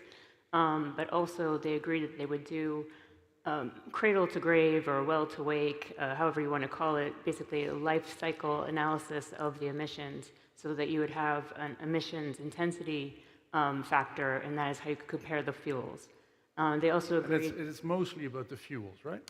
Yes, so the fuels, I was just about to go there, but you read my mind. The fuel standards, first about the fuel standards themselves, what types of fuels, but also they have a target for 5% being zero emissions or near zero emissions fuels, which is essentially hydrogen-based fuels, and stretching or striving for 10%. And that is a huge amount, actually. When they actually calculate the percentage, they're starting in 2008. So when they say net zero in 2050, they're starting from 2008, and they have to reduce down from that baseline, and they've been growing at 8% per annum. So it's actually, when they say 10%, it actually, for any other industry, might feel like 100%.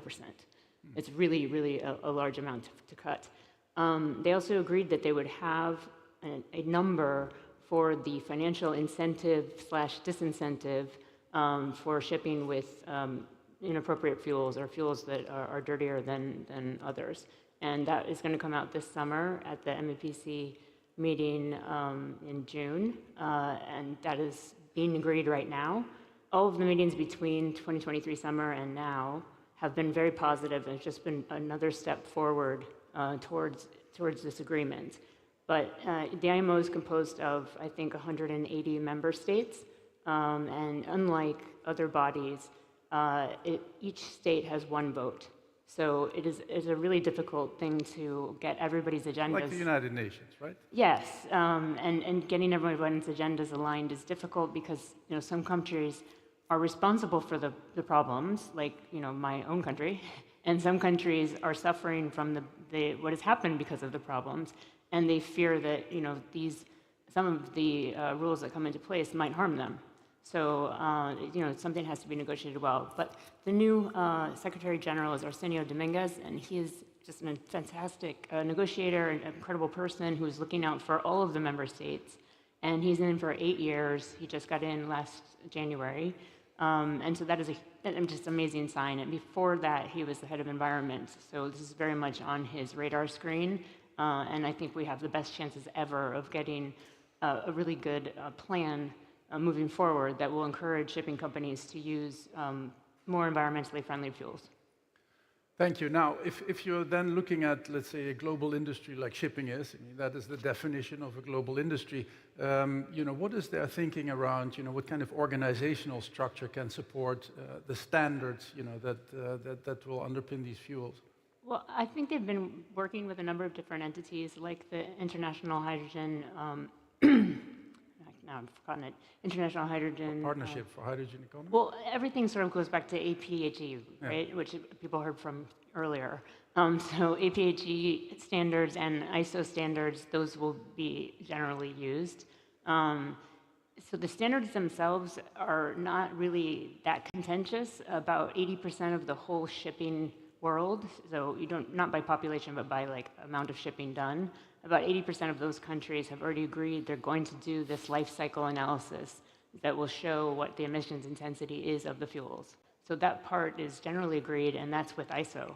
And most people find ISO to be a good third party to regulate in terms of standards. But then you have the standards. Then how do you? But then you have the regulations, Yeah. and I think that's the distinction. The regulations are by the countries, so the countries have to. They're right to say we're going to allow this level or this level. They have their own roadmaps to their net zero dates that they've agreed to, and so they have their own ability to say what the regulations will be. And so part is, I think everyone is going to respect the standards of others, like the regulatory standards, but not calculate the standard in a different way. Do you see what I'm saying? So Yeah, of course. the math is the same, but my country might say we only will allow 20%, and another country might say we'll only allow 30%, and the tax might be different on either. And so, just like it is. As long as it fits the overall IMA standards, it all adds up to the same. Exactly. Interesting. Thank you, Frans. Verbund is the largest Austrian company, and you've been among the most active companies developing the European green hydrogen space. Now, what are, from your company's perspective, key regulatory hurdles that stop you from going all out on hydrogen? Thank you, Frank. Happy to be back at the Abu Dhabi Sustainability Week. Thanks for the invitation from our partner, Master. Verbund is actively driving the energy transition by producing green electricity and green hydrogen for our customers. And to really get to a traded commodity market or cross commodity traded market, I believe we first, of course, have to connect the markets with the infrastructure, to build the infrastructure. If we look to Europe, I'm talking about a pipeline system which connects the markets with, of course, the production sites, but as well also the ammonia import terminals. If we look at the gas market, we saw that the last decades we achieved it there to have infrastructure which enabled then the traded hubs and the de-risking also for all the players in the market. Of course, if we transform now this gas infrastructure to a hydrogen infrastructure, there are a lot of technical and regulatory issues to be tackled as well. We need a smart incentive plan to make this transformation happen. Sorry to interrupt you. Somebody once told me that if you want to transform a natural gas pipeline into a hydrogen pipeline, that actually takes longer from a regulatory approval standpoint than building a new one, because you have to convince the regulator that you're not distorting the gas market, which can take whatever 3-4 years, which is the entire purpose of the transformation of the pipeline. I mean, does that make sense? Is that helpful? What's your view on this? Yeah, of course, it's delaying, but we are also working together with partners in Germany, Austria, and Italy to make the South H2 corridor happening in reality. So to connect North Africa with Central Europe, we believe this is the most feasible corridor, because also we have the opportunity here to use 75% or up to 75% of existing pipeline infrastructure. Yeah. And this, of course, is a big advantage in achieving also a cost-competitive way to transport large amounts of the hydrogen. Yeah. Thank you. No, that's very helpful. Sorry, please. No, and there are a bundle of other topics like the certification or on the production side. If we look to the production, of course, we have some clarities on the regulation there. If we look at the RFMBO Delegated Act, of course, it's good to have him, but it's not. We'll let Jorgo discuss that later on. It's too complex in the end, and so we have to get more flexibility there for the project developer, that we really get into the mode to bring the projects online, yeah, and then are talking more about the details of certification. And there's a lot of details. No, thank you.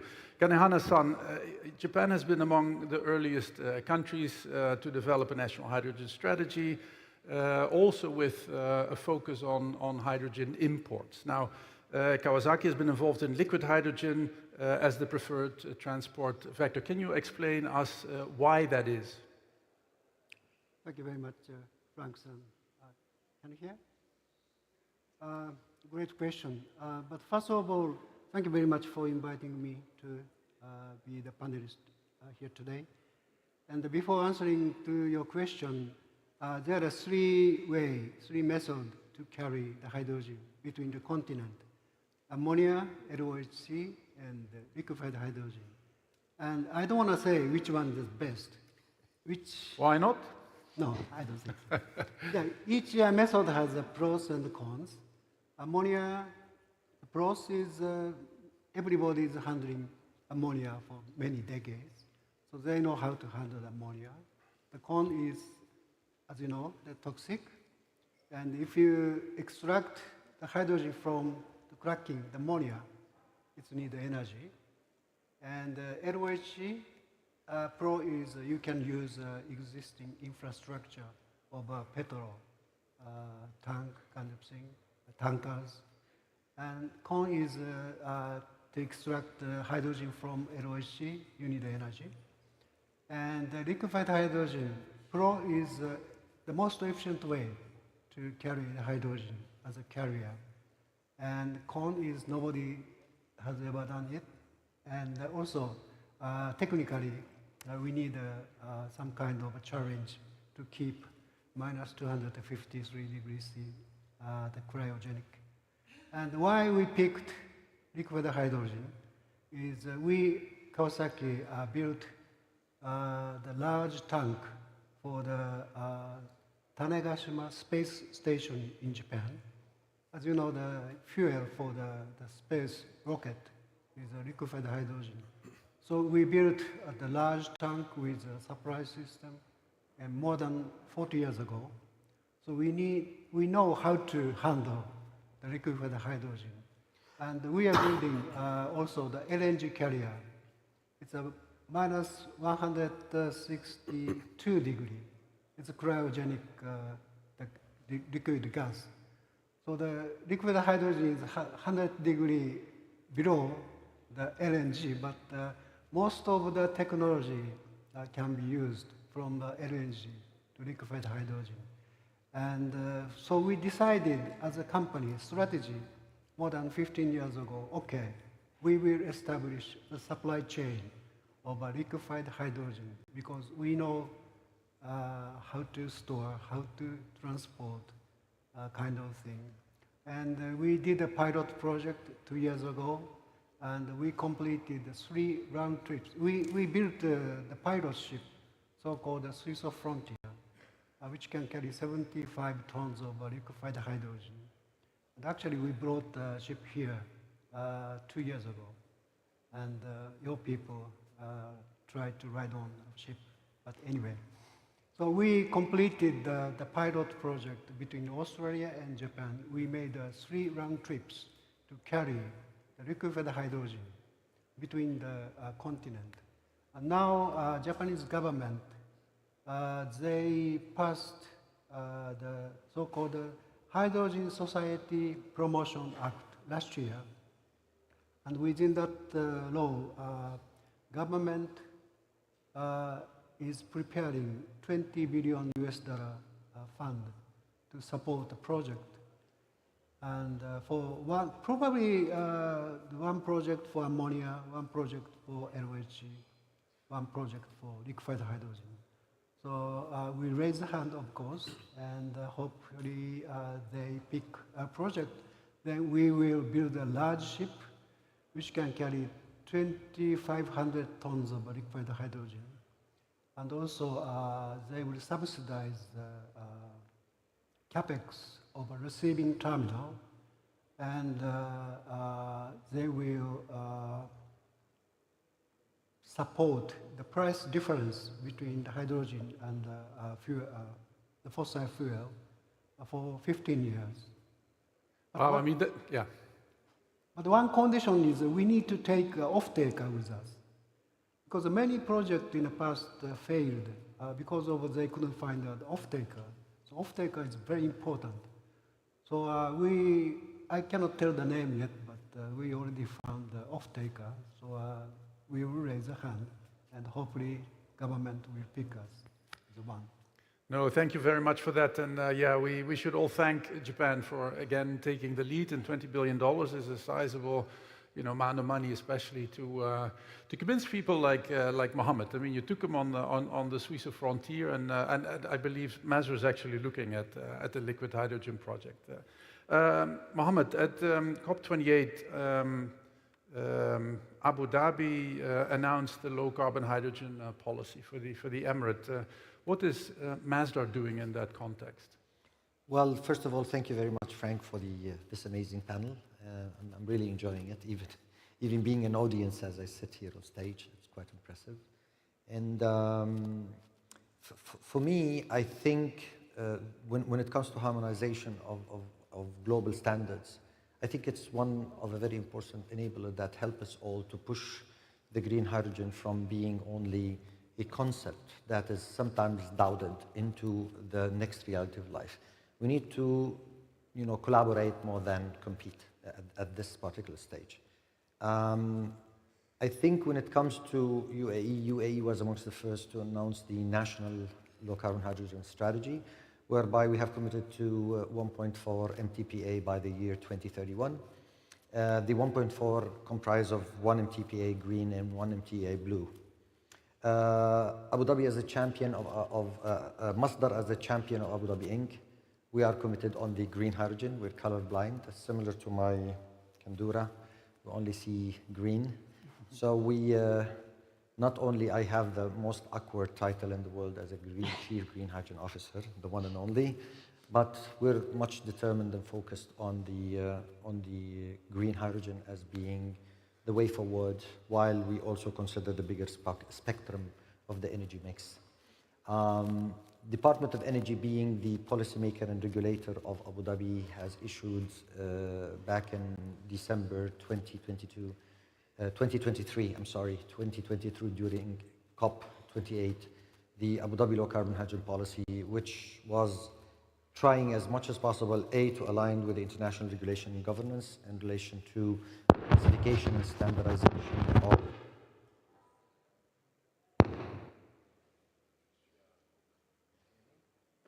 I think it's you.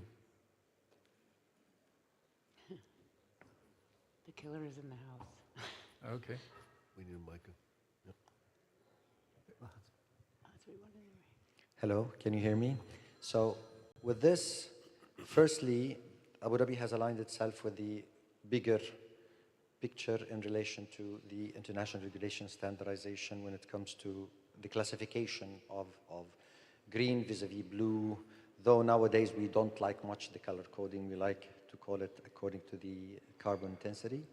So it has mandated Masdar exclusively on behalf of Abu Dhabi Inc. to take that leading role in the development of green hydrogen and derivatives. And by derivatives, we mean all the derivatives that could come as a result of the conversion of green hydrogen to a fuel, whether that fuel is methane, ethanol, methanol, whether if it's RFNBO, whether if it's DRI or ammonia. It all covers that spectrum, and also to develop the required renewable energy to produce that green molecule. In addition to that, they have identified what we call the oasis, and by the oasis are the zones that are mostly suitable to produce green hydrogen cost effectively, where we have infrastructure in ports. So one of the oases will be, for example, in the Ruwais area. For you who knows Abu Dhabi, this has always been a chemical compound, wholly owned and operated by ADNOC subsidiaries, and this is where we have all the required ports, all the required storage facilities. We're even capitalizing on some caverns, salt caverns that ADNOC is operating for storage facilities as well. And we have also the right land to operate, or the right oasis to develop the renewable energy requirement at the most cost-effective way. And then that's the first step. Once this has been identified, we started working diligently with the broader Abu Dhabi Inc. to come out with a deployment plan, an action plan, how we can transform this policy into a roadmap moving forward.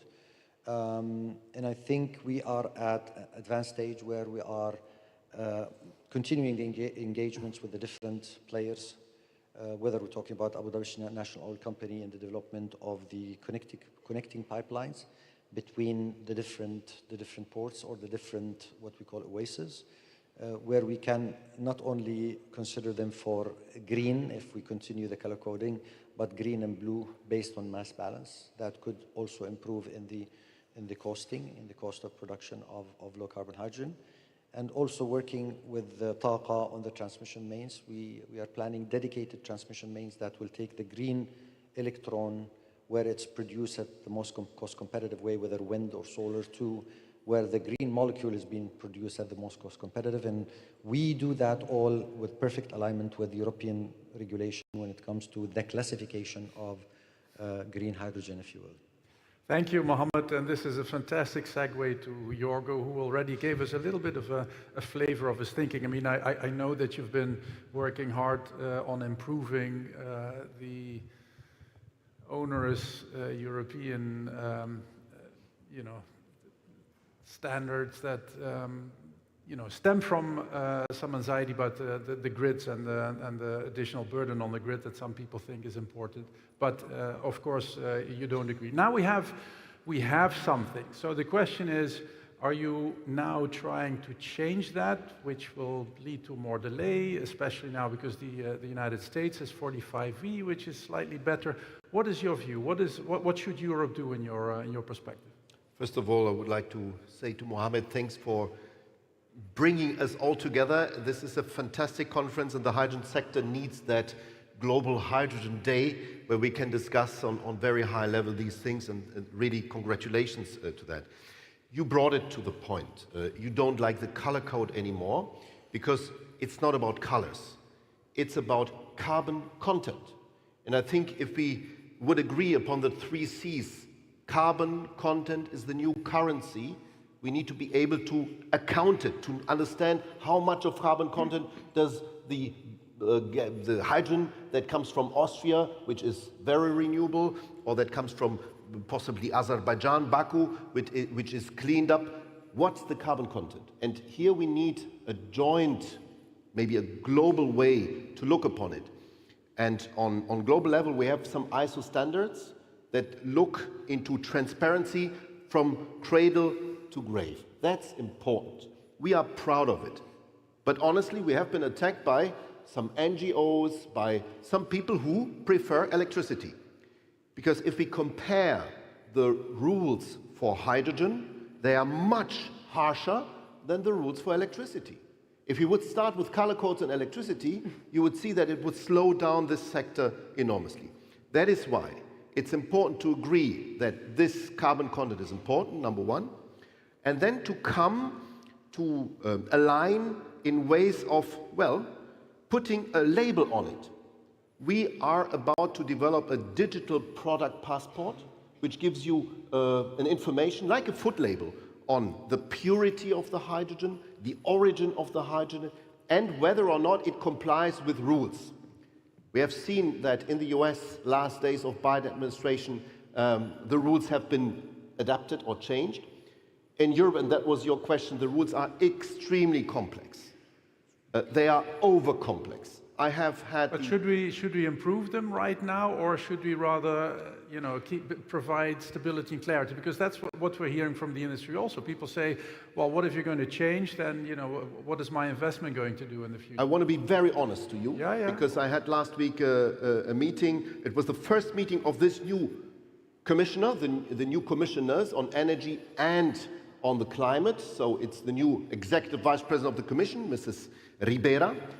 And she asked, can we come to results without big changes?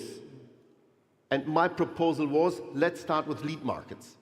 If we start with lead markets, let's say fertilizers, green steel, refining, which is the biggest markets, and we convene that we look how we create a partnership and work together, possibly more intensively with these routes because they are complex than with less complex routes, that needs a lot of more effort, but we do that. So these 3 lead markets are a way to test whether these rules. So we're not going to change them in the short term. You're not advocating for changing. Now, the second part of honesty, the policymakers will understand what you said. It's too complex, and they will rush in order to be competitive on global scale, because the UAE is not waiting. Saudi is not waiting, India is not waiting, Japan. So the Europeans will adapt, I'm absolutely sure, because they will see it is not working. And that's why I'm very, very confident. But I need to be honest to you, that's the way to go. Let's start lead markets. We had here a fantastic meeting on fertilizers already, and that's a good start. Thank you, Jorgo. I see we're running out of time. I wish we had a half an hour more. But Kanahana-san, what is Japan's view on standards? I mean, they're slightly different from the US and Europe. How do you harmonize that in terms of carbon content and the greenness or the blueness or whatever? Japanese government is looking for all the regulation or standard all over the world, and they are referring all standard in every countries. And I think they are trying to find out which one is the best. And the Japanese government is always talking with the European Union government. And the best way is we need to have a synchronized, uniform regulation and standard all over the world. So I think one of the body like Hydrogen Council, which was co-chair by June last year, and Alicia is also the member, and Mohammed is also the member. So these the body should push the government of all countries to expedite. Hey, we need a common standard or regulation for the standard. We cannot carry the liquid hydrogen from country A to country B if the receptacle is different. So we definitely need this very urgently, and we are pushing ISO from Japanese government. Thank you. Alicia, are we going fast enough in this? I mean, you're involved in some of these platforms. No, I think we're working, yes, with the International Hydrogen Trading Forum is the word I was looking for. That is the group that came out of Hydrogen Council, have been working on this, and it's really an emissions intensity standard. So it's not just carbon, it's actually also includes NOx and SOx and all the other types of emissions that could occur, all the greenhouse gases essentially. And there are things worse than carbon. Our semiconductor fabs are releasing gases that last for 10,000 years. So there are big things. You're making it more complex. Yes. So this is why I'm interested in semiconductors. So, but yes, I think we're there actually. As I said, already 80% of the shipping world has agreed on the sort of basics of this, and where most people agree on how to do it. And I think we're very close. Very good. Well, let me ask you to join me in a hand of appreciation for this fantastic panel. I wish we had more time, but this is what it is. Thank you.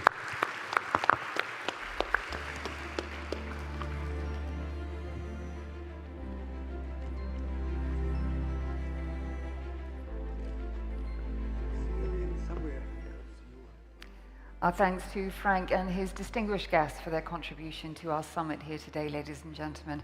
Another stellar panel, and we have another one coming right up for you. As we ask ourselves, What can we do about the $1 trillion challenge, which is, of course, decarbonizing heavy industry through green hydrogen adoption?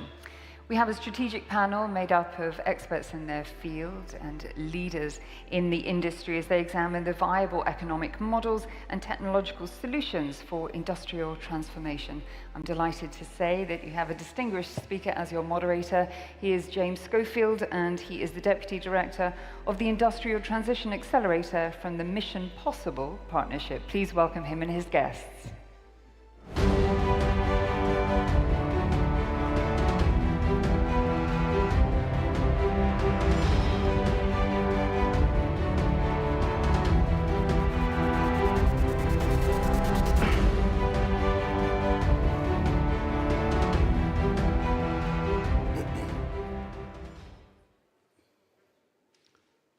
So good afternoon, ladies and gentlemen. Thank you for being here. I'm delighted to be moderating this discussion around the role of green hydrogen in the decarbonization of hard-to-abate sectors.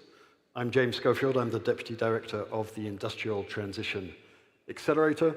Before we go into the discussion, just a couple of moments on the ITA, launched at COP28, an international initiative to support and partner with project developers of large-scale, deep decarbonization production facilities of commodities, steel, aluminium, cement, and chemicals, including green ammonia, green hydrogen, sustainable aviation fuels. We are co-funded by the UAE under the COP28 presidency and Bloomberg Philanthropies, and we're working here in the UAE, partnering with industries to help de-risk and remove obstacles to final investment decisions in those big industrial facilities. We're operating in Brazil, we're soon to be operating in Bahrain, and we hope very shortly also in Egypt and India. Now, green hydrogen is recognized as an essential component of the potential decarbonization for hard-to-abate sectors of those industries and the commodity production that I just described, but also in transport. I'm delighted that we've got here, therefore, representatives on the supply side, the process automation, equipment side, the demand side, and within all these organizations, a degree of integration of all of the above. Green hydrogen, an extremely important vehicle and role to play in decarbonizing hard-to-abate sectors. In the pre-conversation, everybody expressed an interest to address the question of cost, being a #1 driver of bankability and uptake of green hydrogen. So with that, let me first turn to Mr. Almas Aydarov, General Director of HiRasia 1, to talk and address this question of cost, and on the demand side, whether people care whether hydrogen is green, blue, or any other color. Mr. Aydarov. Thank you, James. And first of all, let me say thank you to the Masdar and the government of Abu Dhabi and UAE for the hosting us and for this special day of green hydrogen. We're glad to see all our colleagues and partners. Regarding our projects, we are a 100% German company and developing new projects. The name is HiRasia 1 in Kazakhstan. We have designed and secured land plots for the total capacity 40 gigawatts now, and now we finished the pre-FEED stage and identified the stages and trying to understand which scale of the project should we do according to the market, and as you said, the core issue is the price. If we see 2023, the whole world is consumed 97 million tons hydrogen. Mostly, it's of course a heavy industry, and less than 1% of this was a green hydrogen. Green, blue, something close to green or blue, low capture hydrogen. So there is no demand yet for the green hydrogen because of the price, yeah? We see that the price of the gray hydrogen like $1-2 USD for 1 kg, and the green hydrogen is 4, 5, 6 times higher now. And I believe that heavy industry is happy to use the low carbon hydrogen in any color, but because of the price, because of the availability. We couldn't shift our problems to the heavy industry because heavy industry has its own problems, his own market, steel production, and the world is changing, the market is changing, the same problems. And who will be cover this gap?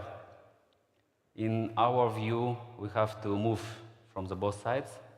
I mean, the using the gray hydrogen should be more expensive because of the policies, because of the carbon tax, because of the standards, availability to and capitals, etc., and low carbon aims. And from the second part, from the producer side, of course, we have to reduce our costs because by scale, by new technologies, by developing electrolyzer.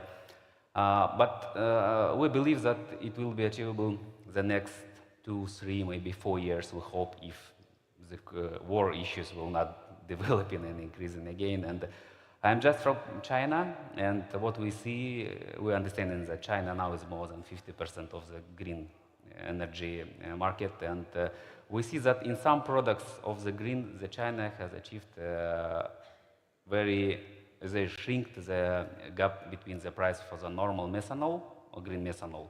We see that the difference in the price is less than 50% now.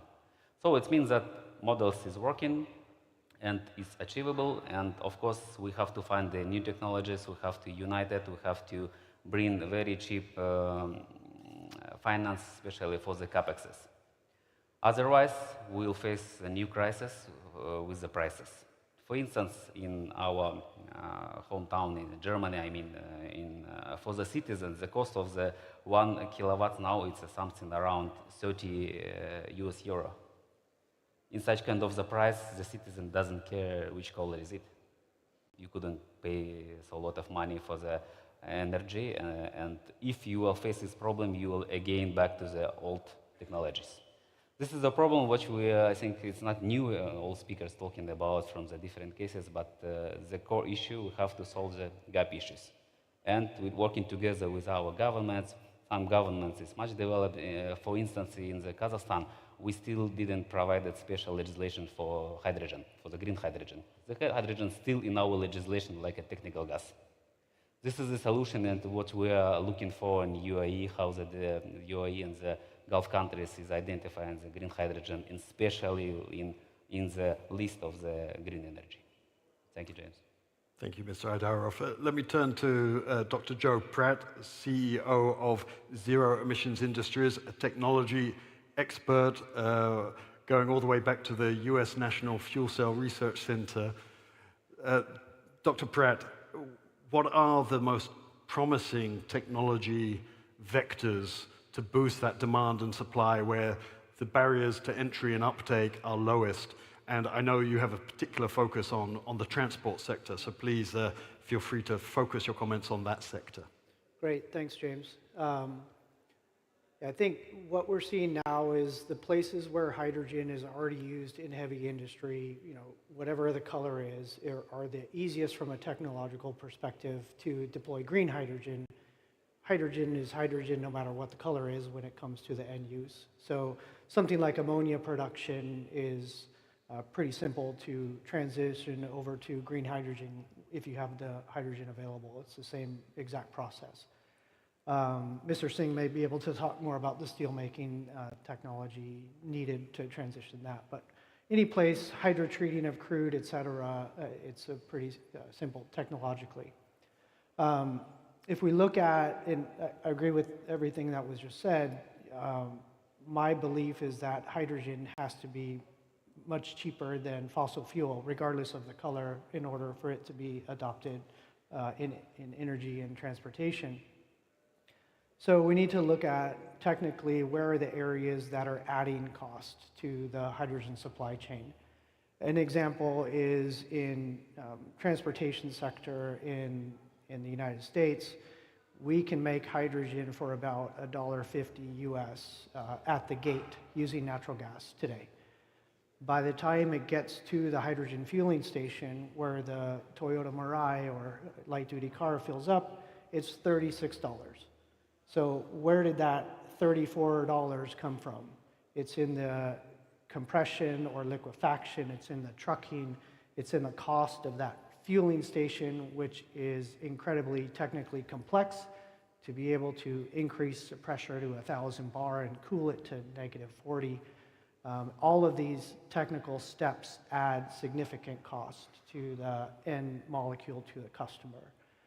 One of the reasons why heavy industry is attractive is because of the volume. Number one, the more hydrogen you're using, the lower the cost. Second of all, you don't need that complicated infrastructure if you're fueling directly from a truck of hydrogen into, say, a tugboat. Maritime is one of the areas I'm pretty familiar with. And so you can eliminate cost out of that whole value chain and get to the point where maybe you're using somewhere around 5 tons a day of hydrogen in a ferry or a tug. Now you're cost competitive with diesel. You've eliminated some of the technical work along the way. You've increased your consumption on a regular basis. That's the way we're going to get to cost parity, or in my mind, we're going to beat the cost of fossil fuel. And when it comes to green hydrogen, that's the goal, right? We don't want to keep using gray or black or whatever hydrogen forever, but we can start with lower cost fossil fuel produced hydrogen today, get that out into the market in areas where it's cost effective, and then at the same time we can start transitioning the supply to green with some of the projects that are happening here in this region of using solar energy, and the marginalized cost of solar electricity is so small. Be able to produce green hydrogen for less than we're making hydrogen from fossil fuel. So to me, that's kind of the process we're going to get there, and it's all enabled by the huge amount of offtake that is a surety from day one in heavy industry. I hope that helps. Thank you, Dr. Pratt. Staying with the demand theme, and you mentioned Mr. Singh, Mr. Sanjay Singh, Director of Strategy at Jindal Steel, a different demand sector. In India in particular, how do you see the evolution and the take-up of green hydrogen and DRI technology within the steel industry, a massively growing sector for domestic demand for steel? Your views on the role for green hydrogen there? Thank you. India is the second largest steel producer in the world. Produces to the tune of 150 million metric ton of steel annually. And all of us would know that steel making process is very complicated, very complex. And there is not one process which makes entire steel. There are 3 kinds of processes. There are 3 kinds of blast furnaces which are used in steel making. Electric arc furnace, induction furnace, blast furnace. Electric arc furnace can use green hydrogen easily, but not blast furnace in a similar manner. And that's the reason you mentioned right in the beginning that we are a group of hard-to-abate sectors. And steel sector emits 2.5, I'm talking about India, tons of carbon dioxide per ton of steel. And it really requires that a very, very push from all quarters to be able to reduce carbon dioxide emission. So when it comes to electric arc furnace, then again, there are certain challenges. The most important challenge is it requires good raw material, where the Fe content of iron ore is more than 62%. And generally the model which we are hearing in newspapers, that's the scrap-based model of electric arc furnace. And electric arc and scrap is available only in those countries which developed before the developing countries. In India, I'll talk about that. You'll see that there is a very strong correlation between the economic growth at any given point of time and the consumption of steel. In India, it is to the tune of around 7% both. 7% steel is growing and economy is growing 7 to 8% in last 7 to 8 to 10 years. And where does this steel go? It goes, 60% of the steel in India goes in construction sector. And so that cannot be really curtailed. And so The steel making in the same manner has to go on. And out of these three processes, the mainstream process is the blast furnace. And blast furnace is most difficult to green because it cannot absorb, it cannot take green hydrogen in the same manner electric arc furnace, because the electric arc furnace can use green hydrogen and can substitute gas. They are primarily based on gas, whereas can be syngas and natural gas. So that can be substituted, and through that, the carbon emission reduction can be to the tune of 75%. But blast furnace requires different kind of strategy. But what is the main bottleneck in terms of greening steel industry? It is the investment. In India, we have a capacity of around 170 million metric ton. Government of India, I've been part of policy making for quite a substantial period of time. They have made a analysis, a prediction that how much money would be required to, in terms of investment, to retrofit the current steel making facilities. I mean, that has been to the tune of $283 billion. So where this money is going to come from? So that is a major bottleneck, but it's not that. Governments are doing a lot of things. In India, we have a national green hydrogen mission, which aims to produce 3 million metric ton of green hydrogen by 2030. Then there is a green steel policy, which is going to push demand for steel. It is going to provide incentive to green steel and also put some kind of a disincentives for brown steel and the conventional steel. Similarly, about the scrap policy. So a lot of levers are in place. I can talk about my company, which I represent. We are going to produce around 4,500 metric ton of green hydrogen by end of this year, which will be used in steel making, which will be mixed with syngas, electric arc furnace route. RE capacity 3 gigawatt is going to be set up. So all the levers are in place, but this as such is a hard to abate sector, and it requires collaboration all through government, private, R&D. Only then a difference can be made. Thank you very much. Let me quickly turn to Mr. Al-Jafri, Head of Green Hydrogen Investment Support at Masdar. We've heard about different demand sectors and the vectors that they can provide to grow demand. You're on the supply side, but also deeply involved in projects to then that will absorb that green hydrogen. What is your view on the demand dynamics that you see here in the region, a fast-growing industrial base and a construction sector? And where do you think the real potential is to further accelerate that growth, both of supply, but then with clear destinations in the demand sectors? Thank you, James. So first of all, I want to emphasize the importance of having these kind of conversations which are focused on the sectors that really need hydrogen to decarbonize, and specifically heavy industries and long-haul transportation. Because for them, it's not a luxury to use hydrogen, but it's a necessity. And we look at the heavy industries and the need for hydrogen to decarbonize heavy industries. It's very important to highlight that right now we're living in a period of a global industrialization that we haven't seen since the first industrial revolution, and it's driven by the expansion of artificial intelligence and robotics. And that kind of expansion in artificial intelligence and robotics can be seen by few numbers. For example, in the next 3 years, it's expected that 20% increase in data centers spending on building data centers. Also, another number is that semiconductors manufacturing is going to reach $1 trillion in the market by 2030.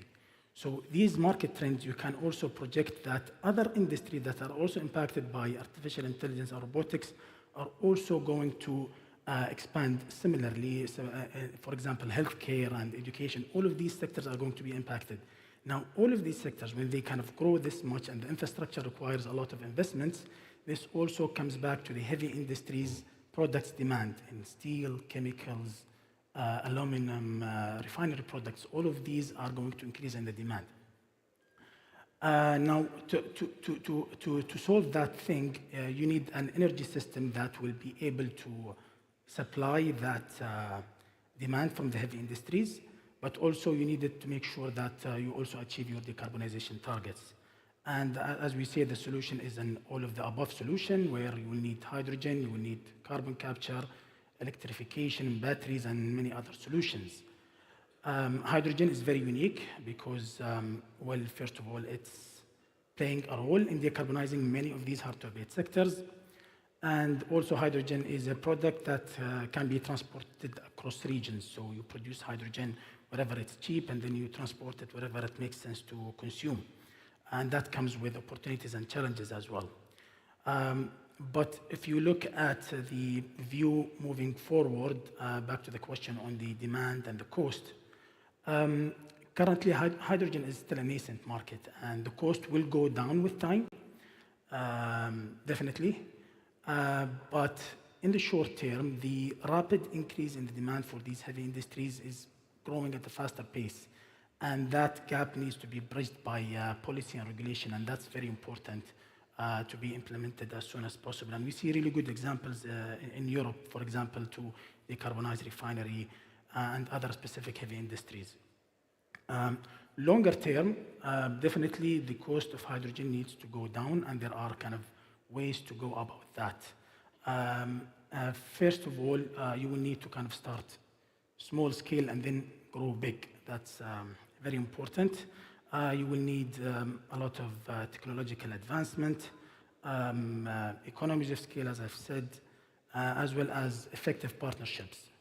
At Masdar, we are committed to achieving our target of becoming a global leader in green hydrogen production. We are backed by our renewables energy business and presence, where we're targeting to reach 100 gigawatts of renewable energy by 2030, and we are already halfway through. Heavy industries is a specific area that we target in terms of production of green hydrogen. Last year, we have announced with our partners, M-Steel, a first of its kind green steel production pilot that will use green hydrogen, certified green hydrogen, to produce green steel using DRI, and that green steel is also certified green steel. So that pilot is an enabler for us to kind of advance this technology, which will basically reduce the steel production carbon emissions by 95%, but also it paves the way for us to basically expand on this area in the future as well with our partners. Thank you, Ali. Now, turning to our last two speakers who kind of play an intermediary role on all sides to orchestrate, let me first turn to Joaquin Rodriguez Yajarake, apologies for the pronunciation, Director of Hydrogen and Clean Energies at Moeve, formerly known as CEPSA. You're on the supply side, but you're also very involved in trying to orchestrate the various aspects of the value chain to accelerate the deployment and uptake. Could you just give us some of your experience of what you see both in your work in Europe, around Spain, but also into Northern Europe, and more generally what that tells us about how to orchestrate the supply chain and value chain to accelerate the deployment of these energies? Thank you very much. I also want to thank Masdar for hosting this event and the government of Abu Dhabi, because this is very important. After several years, we are realizing that there are many, many small details, and sometimes the devil is in the details on how to make this new industry happen. At Moeve, what we realize is that we should apply the same principles that we have been using for refining crude oil into different products. So hydrogen could be a final molecule to be used to decarbonize certain uses, but can also be an intermediate product to produce other green molecules.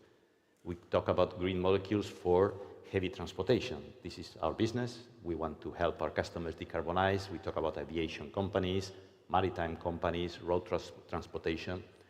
And we see that if we connect different uses of hydrogen for different customers and different sources of, let's say, green electrons and even other green molecules like biomethane, we can significantly reduce the risk of the project, the project-on-project risk.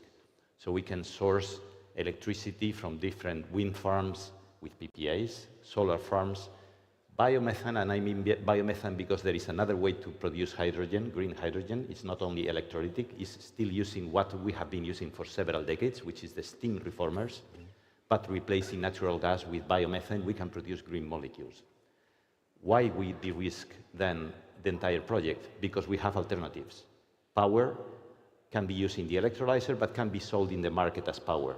Biomethane can be used in the steam reformer, but can be also sold in the market as replacement of natural gas.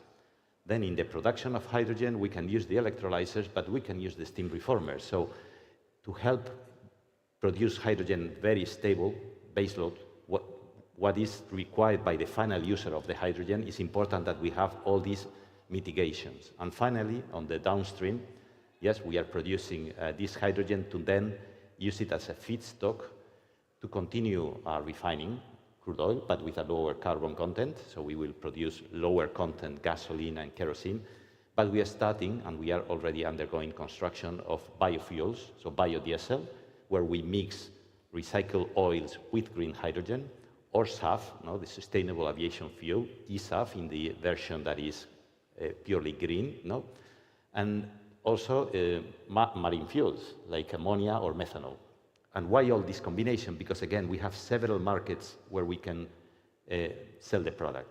This helps also spread out the risk of the project into different off-takers. With this, we can make what we call hydrogen clusters or hydrogen valleys, because our refineries are also in industrial clusters. We have in front of us a fertilizer company, so they can be also an off-taker of green hydrogen for production of green fertilizers with using green ammonia. We have steel plants. And why is this important? Because this helps scale up the projects to the size that is needed by electrolyzer manufacturers to go for gigafactories, also to improve the technology in the future. And also we can create the hubs that could be connected with infrastructures. What I mean is hydrogen pipes. These pipes will then create the opportunity for other projects to be developed at a later stage. And this is our plan. Now we are building 2 big, let's say, hydrogen valleys in Andalusia. And from there, we want to expand this into other locations where we see that this may happen and help creating this big industry around hydrogen. Joaquin, thank you. Can I just have one quick follow-up question? Because of that role as an intersection of all the component parts, you didn't mention policy. How important is policy support in 30 seconds to 1 minute in order to allow Matthias enough time as well? Well, I can say that policy should support these key projects. We have been recognized by the European Union as a PCI project of common interest. So we ask for a priority in permitting, so accelerated permitting, prioritize the infrastructure, connecting our projects to other projects, and also subsidies, to concentrate the subsidies in those projects that can really decarbonize immediately key infrastructure, key industries. Thank you, Joaquin. And finally, Matthias, you're the president of Middle East and Africa for Emerson. Again, industry, infrastructure, absolutely central to enable these developments. What is the role for Emerson? What developments and acceleration or not obstacles do you see in particularly this region of the world? Well, I think it's not necessarily our role. We're a technology and software company. We help anyone that wants to overcome challenges like the cost discussion we had before. We're happy to do so. I would say if you want to advance the general movement into hydrogen, you need pipelines, you need to recycle what you have, natural gas pipelines that can be reinforced and can be used. There's a big movement in Europe. I believe the Evonik company in Germany has a big network that we can leverage. So they need to be enforced. Some investments are being done. I know the neighboring countries, Oman and Saudi, doing some. Mazda, I just talked to our colleague here. There's a imminent, I'm not sure it's an announcement, but an Oasis project is coming in the UAE in terms of looking at pipelines and infrastructures and clusters for hydrogen. So yeah, we need to have some seed funding, some bold moves of governments probably to go in, not just incentives and carbon trading, but really sending a signal with infrastructure. I think that's something that everyone needs. And then in the end of the day, when there is need for technology solutions, will come into play as a technology company and help out. I want to make one comment on the cost discussion up front that we had. I think one lever to reduce cost, I don't know how we get from $1 to $35, that's really outrageous, I have to say, that example that you gave. But there's technology that can be applied certainly in the software space, what we call the digital twin concept. I think that's very well known in the process automation space. If people look into that more, then scalability is there, and automation can help along all those processes that all our colleagues basically were tapping into in the comments before. So I think we're happy to help. I think there's other companies around, but Emerson is here by foot to help with certainly the software and the intelligence in the whole process too. And we know from consultants that only applying the digital twin concept will save you 10 to 15% of cost. So that cuts out some of these dollars that you described. And then we find some other levers, and then we get there eventually. Would be a good thing. Matthias, thank you. And thank you to everyone on the panel today. If you would join me in giving a round of applause, thank you very much.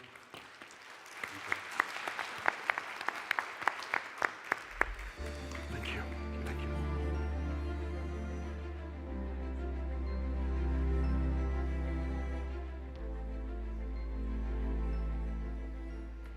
Our thanks again to James Schofield, ladies and gentlemen, of the ITA and his distinguished panel of guests.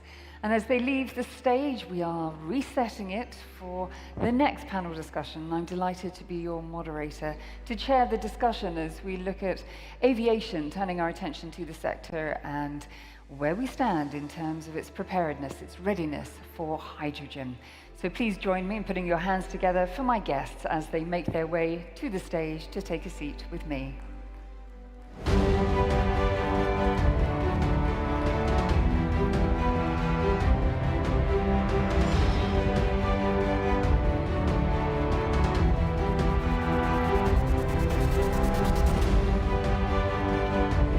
How are you?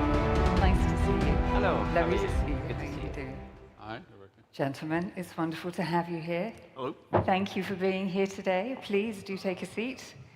I should say fasten your seatbelts because we're about to take off. I'll get as many aviation puns into this conversation as I possibly can.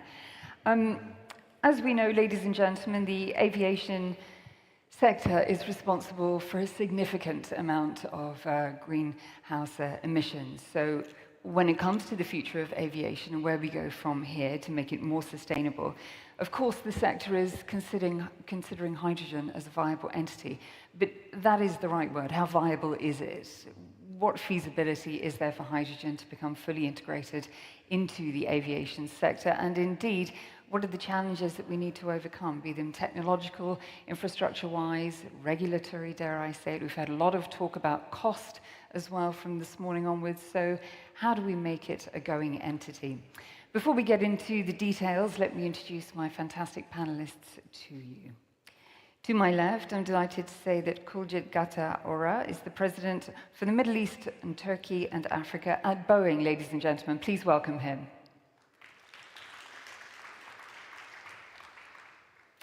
Next, we have Michael Spitzbart, the Senior Vice President of Refining Business for the Middle East and Africa at OMV, ladies and gentlemen. Dr. Sami Kamal is the CEO of Dulco Cleantech. It's wonderful to see you, Dr. Sami. Please welcome him also. And by no means least, we have Dr. Val Mitkarov, I hope I'm not mispronouncing, founder and CEO of Zero Avia. Thank you for being here. Kuljit, I have to come to you first. From Boeing's perspective, where do we currently stand on hydrogen? How are you positioned, and what are you most optimistic about for the years ahead? Yeah, no, thanks for the question. And firstly, look, it's great to be here. It's really important that we're holding these events. And of course, the UAE, Abu Dhabi is always in the forefront of doing this. One thing I would just say at the beginning is that, look, at the moment, actually, aviation itself is relatively, if you look at the entire framework of emissions, it's around sort of 2 to 3%. So it really isn't very high at the moment. But if you look at the growth that's being forecasted over the next 20, 25 years, the industry recognizes that we need to take steps immediately in order for the industry to achieve the stated net zero goal by 2050. And we have been very consistent at Boeing on this, that SAF is really the immediate solution to help us getting there. Now, clearly, hydrogen will play an extremely important part in that going forward. If you look at the UAE SAF roadmap, for example, that we were privileged enough to be involved in the development of, it really does look at the use of green hydrogen to produce sustainable aviation fuels. And ultimately, that is the main current deployment of hydrogen that we see that will have the most impact from a climate perspective in the production of SAF. And the reasons for this are that if you look at aerospace, the aircraft that we've got in the air now, even the brand new one, will be in the air for around 20 years. So if you're looking at hydrogen-powered aircraft, which we do believe that as technology develops in the future could become viable in the out years, that's probably going to need a number of things. You're going to probably have aircraft that look very different to how they are now, given the specific storage requirements around hydrogen under the current technology. And you're also going to have to change a lot of infrastructure at airports. Whereas with SAF, I mean, it's an immediate drop-in solution. No changes required. And of course, as I said, there's going to be many of these aircraft that are in the air for a long time. We need to find solutions for those aircraft that are a combination of SAF, deploying digital products to really improve operational efficiency, which again is can provide another sort of 10% of saving, and clearly innovations in technology, and that comes in every area. So, for example, fuel cells, liquid hydrogen. At Boeing, we've been really pioneers on hydrogen. In 2008, we had a fuel cell demonstrator that flew a number of flights in Spain, and that was the first manned hydrogen fuel cell powered flight. Since then, we've done a number of flights using liquid hydrogen on unmanned vehicles, and most recently we worked with NASA on the manufacture of a cryogenic fuel tank, which has got the ability to store hydrogen in a safe manner. And as you know, hydrogen has to be stored at very, very low temperatures. It's a very small molecule, and by the way, I'm not a scientist, so this is just what people have told me. But so it has to be very, very carefully stored. And so again, we've been very heavily involved in that. We expect to see a lot of innovation in this area, particularly around electric, around fuel cell, but honestly, in the kind of mass transit world where we're flying continentally, we feel that the greatest use of hydrogen, green hydrogen, will be in the production of SAF. The production of SAF. Thank you very much. Michael, nodding away to much of what you've just heard. Talk to me about the way that you think aviation's best bet could be hydrogen going forward and where OMV are positioned. Yeah, thank you for the question, and great to having me here. I'm really enjoying being part of the Abu Dhabi Sustainability Week. I'm speaking as a fuel supplier here, and our task and our ambition and our excitement is, of course, to supply our customers with the best quality fuel and with a compliant fuel. And as we all know, the demand patterns are changing, sometimes driven by the regulatory, sometimes also by voluntary demand for a new fuel, and that is what we are committing to. So we know we as a European company have to stick to the European regulation, and we are providing a compliant fuel to our customers. And that, when we're talking about SAF, that is currently the HEFA route, so the bio-oil route, and that is for producing that, we of course also need hydrogen, and that's the first role of how hydrogen is coming in, because we are using the hydrogen in the production process in our refinery to produce a sustainable fuel that can be used in as a transportation mean. So what we are currently doing is we in our refineries.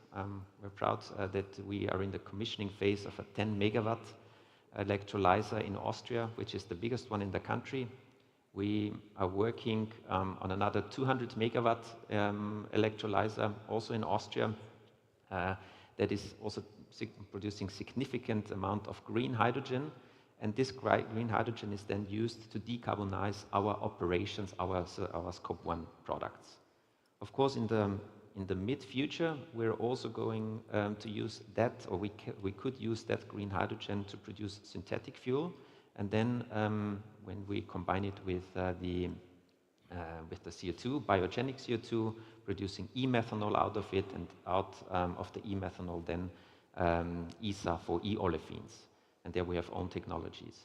So for us as a fuel supplier, it is important that our company is also in a transition phase, and it's a path on the transition. That's why we have the claim reinventing essentials for sustainable living and being fully committed to a net zero company, becoming a net zero company by latest 2050, but not only in Scope 1, also in Scope 3. And that is a big, big change when today you are producing, or when we are producing mostly fossil-based fuel, and then to change the complete portfolio to sustainable path. That's why we're not only talking about it, but also taking dedicated investments. So apart from the electrolyzers I have talked about, we're also taking the FID for a SAF HVO plant in our Romanian refinery that will come on stream by 2028 with a magnitude of 250 KT, which is then a significant contribution to producing the right fuels, what our customers need. And we are already producing SAF today with a co-processing. Thank you very much. Dr. Sami, let me come to you and get your take on the promise that you believe that hydrogen holds, not least for the aviation sector, and the work that you're currently doing. Great, thank you. So we're a UAE company. We're based in Dubai. And 4 years ago, we took an early bet on the green hydrogen sector, and we wanted to play the role of a supplier, producer and supplier of green hydrogen. So we mapped out the region, and we were looking for the ingredients for how to produce and where to produce low-cost green hydrogen. And we identified the south of Oman, the area of Salalah, where we saw that the wind resources there were quite attractive, combined, of course, with solar. And we put together a consortium that included CNT and OQ, the national champion for green hydrogen in Oman. And we embarked on an effort to design and develop a large-scale green hydrogen project that right now the configuration includes 4.5 gigawatts of renewables with solar and wind, 2 gigawatts of electrolyzer capacity, and we are learning more and more how the economics of production of low-cost green hydrogen is really impacted by your renewables, the cost of renewables, but also the scale of your production. And then of course, hydrogen itself cannot be transported long distance, so we're using the green hydrogen to produce green ammonia, which ultimately becomes the carrier for green hydrogen, and then we're going to export it to international markets, primarily Japan and Korea, but also Germany. So part of this effort, we started to investigate derivatives of green hydrogen. And yes, the main production is green ammonia, but then we started to look at the production of SAF in that part of the country, but also in Duqm. So we put together another consortium that includes Airbus, Sumitomo Corporation, Lamborghini, and OQ again. And we just completed a feasibility study, a techno-economic assessment on the production of eSAF, where we did a complete mapping of the sources of CO2. And we identified 3 potential sources for CO2, which are needed for eSAF. There's the industrial CO2, there is the biogenic CO2, and the atmospheric CO2, which will come mainly through direct air capture. The challenge I would say we're facing is that the lack of availability of large volume of biogenic CO2. And for us, we think that the solution for that is a regulatory issue, that it needs to be relaxed on how you define CO2 and the sources of CO2. Because if you look at the second source, which is direct air capture, the capex is too high. It cannot be commercialized easily. And then what's remaining now is the CO2 from refineries, from steel plants, from cement plants, and such. So we see big potential here in the region for becoming a leader in production of eSAF. However, you need some relaxation for the sourcing of CO2 when it comes from a regulatory perspective. The region has very competitive renewables pricing and cost of production compared to other parts of the world. You have 3 big global aviation hubs between Dubai Airport, Abu Dhabi Airport, and Doha Airport, and other hubs are coming up in Riyadh, etc. So very well strategic region when it comes to the aviation industry, the potential sources of consumption and demand for eSAF, and the production of eSAF. So all of the layers that we need to establish a new sector, a new economy are there. But the regulatory side, when it comes to the sourcing of CO2, we think it needs to be revisited by the regulatory bodies, European Commission, and other regulatory bodies. In your most optimistic state of mind, when do you foresee that changing, the relaxation regulatory-wise? I think, for example, European Commission, we know that they are listening to developers like us. They are aware of the challenges in terms of sourcing biogenic CO2. I would say within the coming 24 months, we might hear about maybe some regulatory updates. Let's see. But the potential is there from an industrial and resources perspective. It just needs to be revisited again by the regulatory side. Yes, gentle pressure in the next 2 years, we hope, fingers crossed. Dr. Val, let me come to you. Tell us more about Zero Avia, and what does 2025 hold in terms of promise, not least for hydrogen's potential with the aviation sector? Of course, thank you. Well, we at Zero Avia are all in on hydrogen as a primary fuel for aviation. And some context before going into detail. So while aviation is responsible for maybe 2 to 3% of carbon, in terms of the total climate impact, it's significantly more than that. Because of the high altitude emissions from aviation, the impact on the climate is significantly higher due to radiative forcing from nitrogen oxides, particulate emissions, high temperature water vapor, and various estimates out there put it at actually anywhere between 5 and 10% today. Okay, so a significant multiple.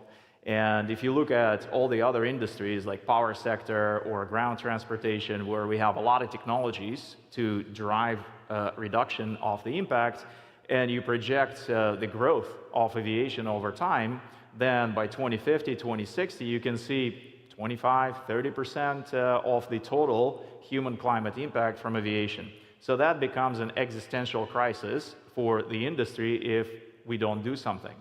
Now, in order to get all of that impact out of the equation, you really need to get away from combustion. And that's what we believe at Zero Avia. We started the company 7 years ago to build new type of engine for commercial aviation.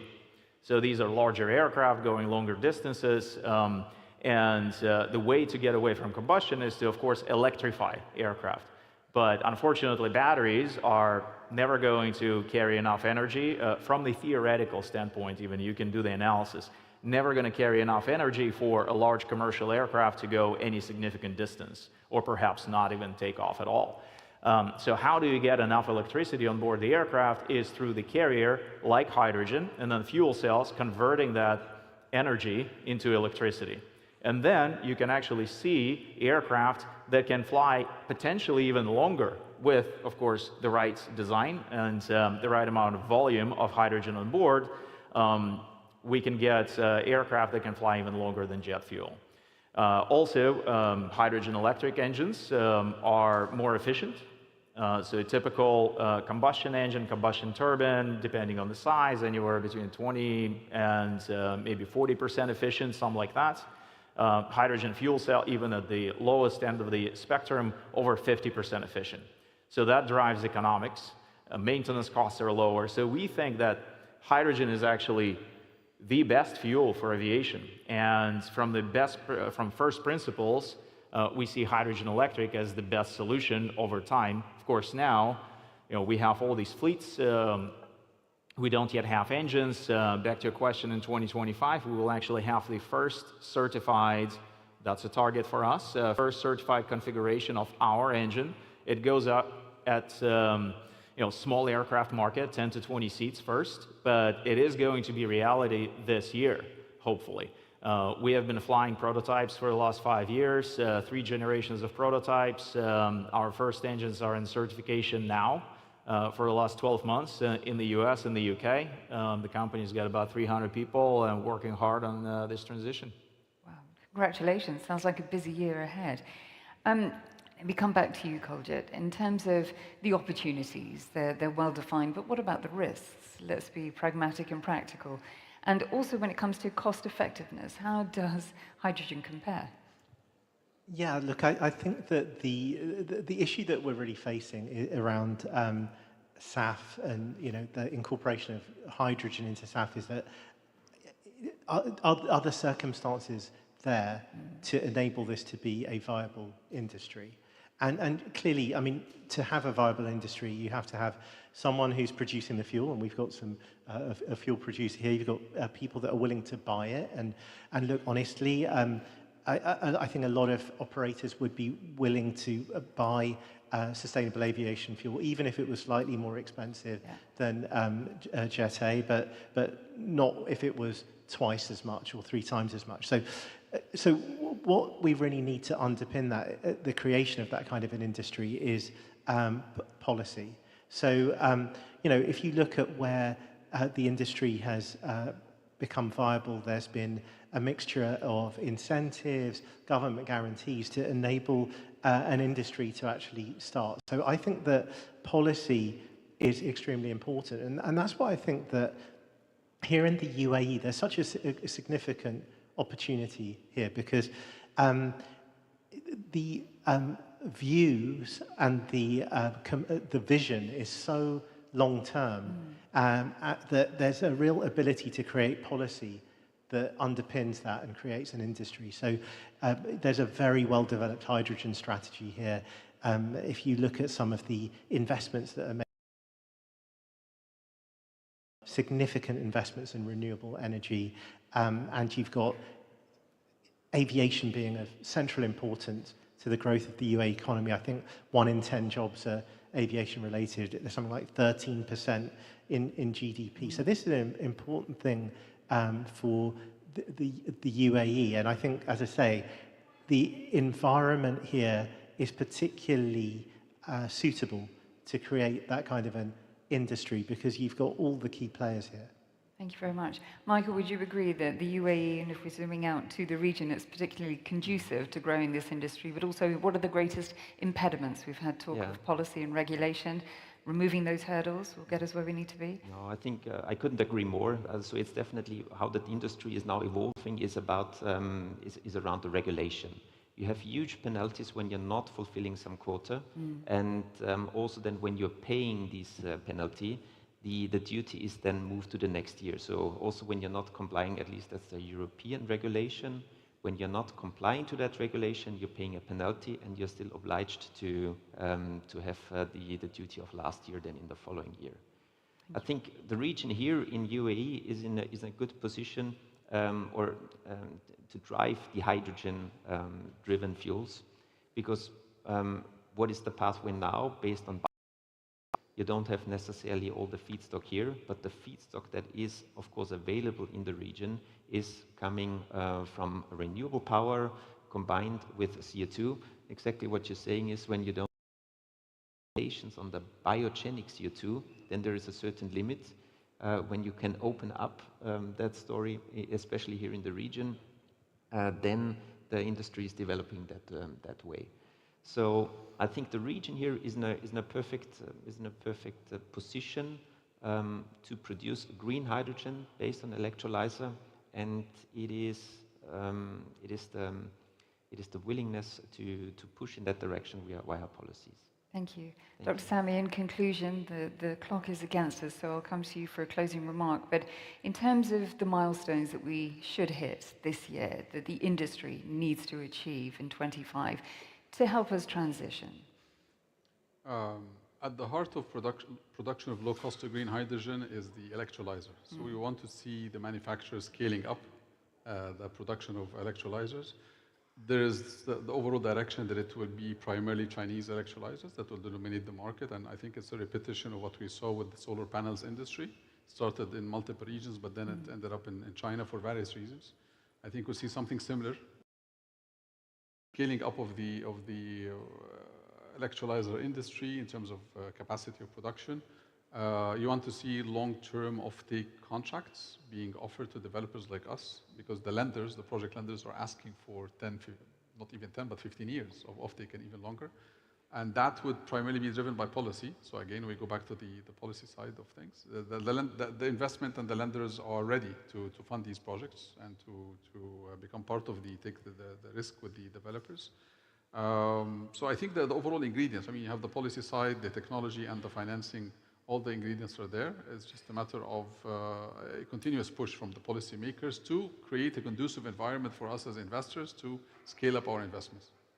Dr. Val, continuous push to the policymakers, speak truth to power. What would you like to see happen to make the industry more conducive, more sustainable? Yeah, thanks. Well, on the economic side, I think we're doing better than SAF players, because we don't need CO2. We can use hydrogen right away and more efficiently so. So I think from the economic side, just getting some capacity out, we already will be quite competitive. Actually, our break even on a small aircraft is between $6 and $7 per kilogram, which is relatively easy to achieve with the renewable power. Where we need the push is making sure that we don't have any undue delays in actually getting this technology through the certification, through the regulatory domain, and out there in the market. Yeah, and as I mentioned, we're halfway through with the major regulators, but we're super excited about also working in a region here on some of the accelerated pathways and in discussions with some of the players. We already have a partnership with Masdar, for example, on the renewable side of things and green hydrogen, but also looking at actual activities on the flight testing and maybe certification here in the region as well to accelerate the transition. So I think that's, from our perspective, getting that technology to market. Now, we know technology works. We got major airlines that's submitted now about 3,000 engines for pre-orders. We got investors like Airbus and Bill Gates and others who are supporting the company. We've got airports. So now we need to get this through the regulatory domain. Thank you very much. Koljit, final quick word from you. Sum up for me Boeing's big bet on hydrogen for aviation. Well, I'd say that I wouldn't call it a big bet. I would call it a continuation of a strategy that started in 2008, where we're looking at applications of hydrogen all the way through the value stream, and ultimately are looking at levels of innovation that are going to ultimately lead us to a place where the kind of mass transit that we're looking for is viable using hydrogen. Thank you very much. We will continue to watch the sector in this space with great interest, but for now we have to leave our conversation there. Ladies and gentlemen, please join me in thanking my esteemed guests for their contribution today. Thank you. Fantastic. Thank you so much. Sammy, nice to see you.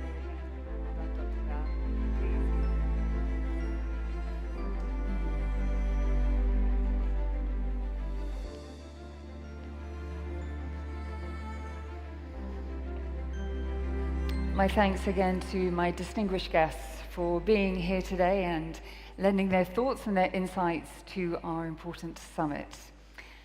Up next, in a moment, we will hear from Dan Feldman. He is the Global Head of Energy at King & Spalding, and he's going to address self-sustaining hydrogen economies, the lessons from the valleys and the hubs.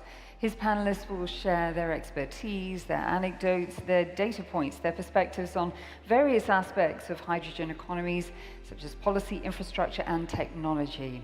They will be drawing upon lessons learned from existing hydrogen valleys and hubs, as well as discussing how these can be applied to a much broader market in a broader scale. So without further ado, let's encourage them to take a seat on stage. Please welcome Dan Feldman and his panelists. Thank you.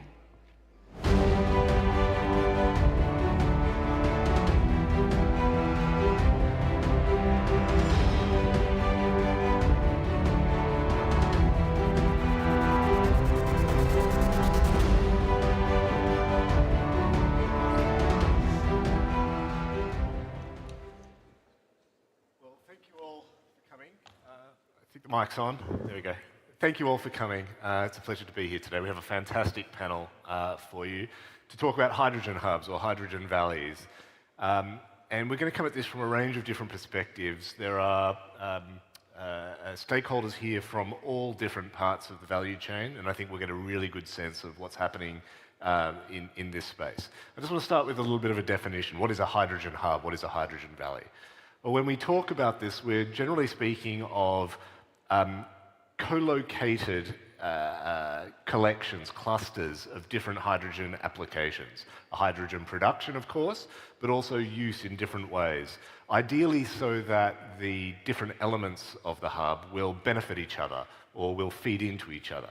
This ultimately will produce, it's hoped, scale and therefore drive down costs and provide synergies across the elements of the value chain. It's become a really important element of policy in terms of driving support for these hydrogen hubs. Key feature, for example, of the American hydrogen landscape through the bipartisan infrastructure law, which has created billions of dollars of potential investment support for these sorts of hubs. But it's also a key feature of what we're seeing in Europe, as well as right here in the UAE. And that's where I want to start with Dr. Faye to talk a little bit about the UAE's perspective on hydrogen hubs and how it interacts with what you see elsewhere in the world as well. Thank you, Dan. And first of all, it's great to be here, and it's great to see so many familiar faces in the audience. Now, to focus on the UAE has already a target to become a leading player when it comes to low-carbon hydrogen, and specifically green hydrogen by 2031. And the idea is obviously to serve the domestic demand, but also to support, let's say, the global community in their demands and their decarbonization efforts. So this comes in line with our UAE energy strategy by 2050, as well as our net zero target by 2050. And it also supports the diversification of the economy. Now, the UAE is known to have very good renewable energy resources. This was demonstrated several times, basically. But also recently, 2 days ago, during the opening of the Abuظbي Sustainability Week, there was a huge announcement, which we think obviously would be a game changer for the industry, for the renewable energy industry, but also could play a role, an important role for the green hydrogen production in this case. So that's providing round-the-clock solution of uninterrupted 1 gigawatt renewable energy capacity. Game changer. So now we have the good renewable energy resources, which is very important. And this is why, to a large extent, as Masdar, we have a strong focus on the UAE. And we think the UAE would be one of the key areas where you can produce the green hydrogen cost competitively. And we think out of our overall target, almost half of that capacity will be developed here. So having renewable energy, good renewable energy resources is important. But how can you further, let's say, optimize the cost of production of hydrogen? And the UAE recognized the importance of developing the hydrogen ecosystem within valleys and hubs. We refer to them as oases as well. So in July of 2023, the UAE National Hydrogen Strategy was launched, and it specifically highlighted the importance of having clean electricity clusters and hydrogen oasis specifically in order to accelerate the deployment and the development of the hydrogen ecosystem. And then similarly, in the context of Abu Dhabi specifically, in December of 2023, the Abu Dhabi low carbon hydrogen policy was approved by SCAFIA. And since January of 2024, it has already been in effect. And the policy really focuses on the development of the clean electricity clusters and the hydrogen oasis to, first of all, reduce, let's say, the development costs and optimize the operational efficiency. So what's the advantages of, let's say, developing the hydrogen ecosystem within the concepts of hubs and valleys? Many different ones. But the ones I want to focus on specifically are in relation to, let's say, infrastructure in this case. So developing and utilizing shared infrastructure is very important in this case. And this could include, let's say, transmission distribution systems, storage solutions. It could also include utilities in this case, but also, for example, in the context of exporting the product, it includes hubs and terminals and so on. So deploying shared infrastructure, which would be common across several projects, would allow to capture economies of scale here. You can optimize the distances, the transmission distances, and improve, let's say, the connectivity between the hydrogen production hubs, the consumption hubs, and any storage, let's say, solutions in this case. Another advantage by developing these systems within hubs is basically you can simplify permitting as well. You can set the right governance and the right safety standards. And having, let's say, several different projects utilizing, let's say, as we mentioned earlier, the common infrastructure would help, let's say, improve the utilization of the resources there and the strategic planning, which will obviously make it all more competitive. But another advantage as well is that having these hubs of, let's say, hydrogen and obviously the renewable energy that will be powering them will attract other hubs to be located nearby in this case, be it chemical hubs or, for example, metal hubs in this case. So generally we and the UAE and Masdar think that there are many advantages to developing, let's say, the hydrogen ecosystem within such a concept. And the UAE really is able to develop this ecosystem competitively. So generally, as Masdar, given the mandate that we were given by, let's say, our shareholders in order to develop the green hydrogen economy, and given the, let's say, the strategy and the target that was set by the Abuظbي and the UAE government to become a leading player, we've been working very closely with the relevant governmental entities, with the relevant UAE and Abuظbي stakeholders in order to see how can this all be developed and how can we ensure that all the projects that we have as part of our pipeline are basically developed in the most efficient manner and obviously under the overall framework that was set in this case. Excellent, thank you. That's a fantastic overview.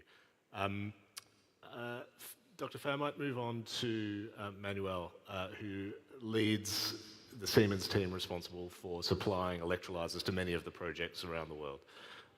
Manuel, you've been in this from the very beginning. How have you seen the evolution of hydrogen hubs and valleys over the last 5 years, and where do you think we're headed in that regard? Thanks, Dan, for having me. So I'm responsible for global sales, and obviously we pursue and also we observe how a lot of projects and all project environments develop over time. What I can see is what works today is when you bring the consumer and the producer as close as possible together. The majority of the projects we're involved in Europe, for example, is close to refineries, where you basically have in different types of ownership structures, but basically an over-the-fence business. You could call this a hub. It's a very small one because there are two parties involved.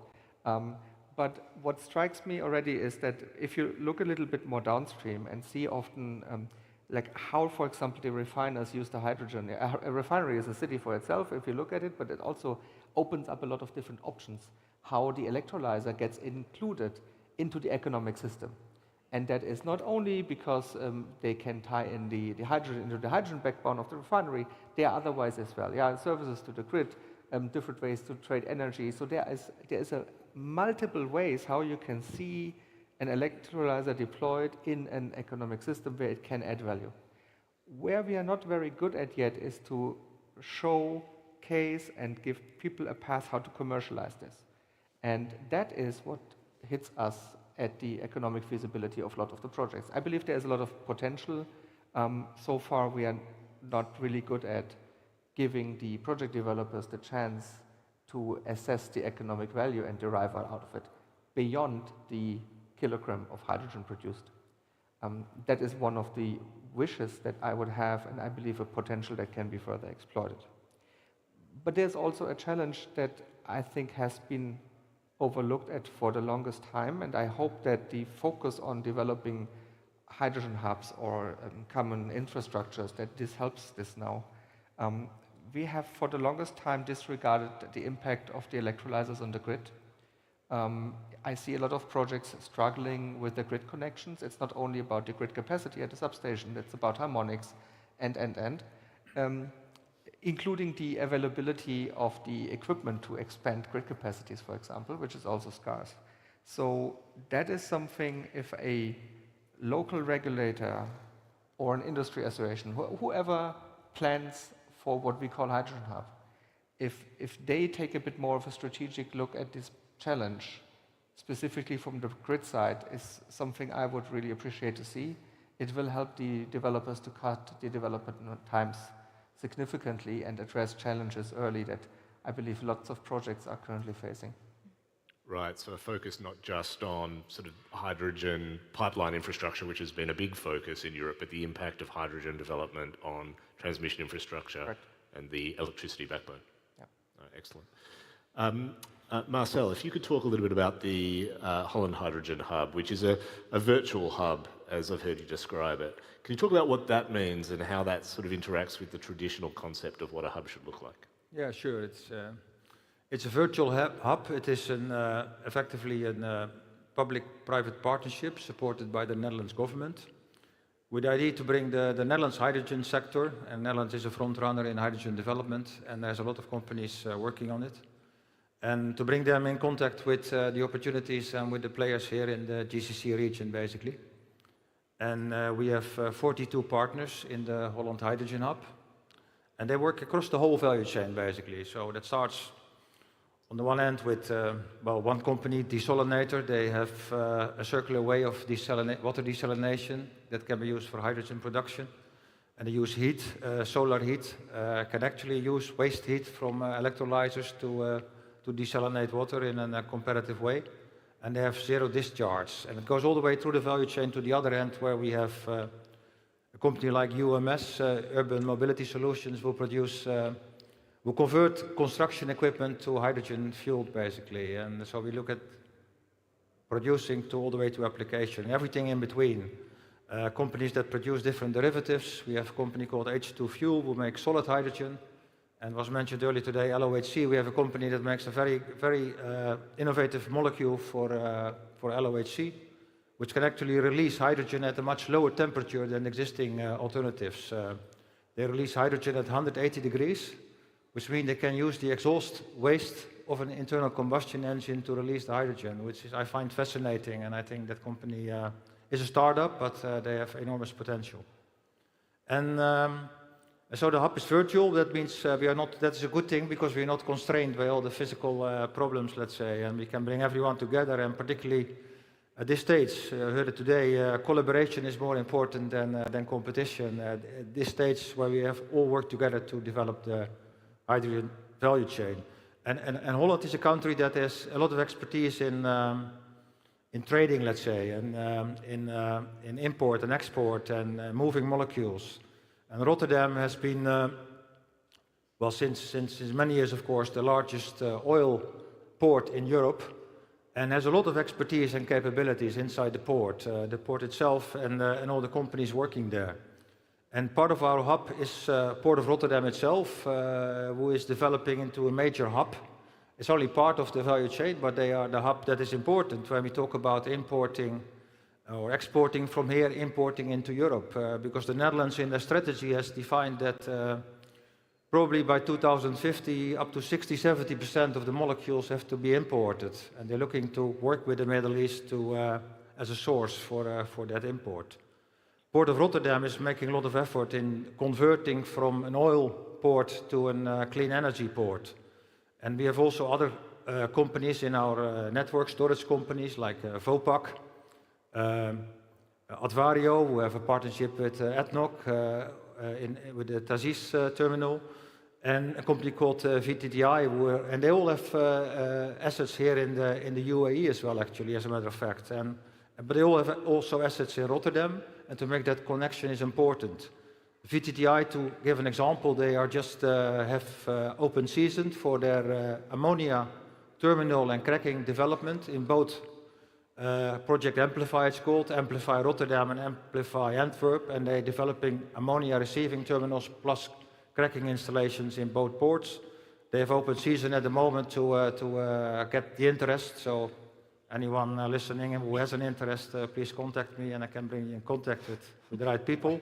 But it shows that they are actually doing things and moving things forward, and that's what we try to do. We have in 2 weeks' time, we have the Vice Mayor of Rotterdam and the CEO of Port of Rotterdam coming to the UAE to be involved in various conversations. That shows the support is all the way down from the government, where we work closely with the Ministry of Economic Affairs and the local embassies here and ourselves to bring all those parties together and create basically the conversations to help developing the infrastructure that is needed.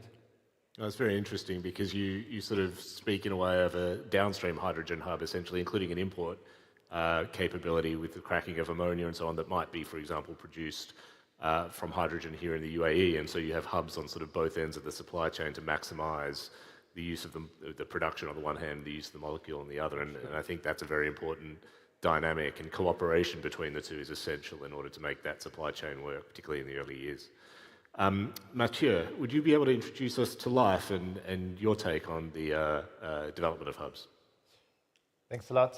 So I'm really happy to be with you today. So I'm the CEO of Life, and Life develops hydrogen valleys since 2018.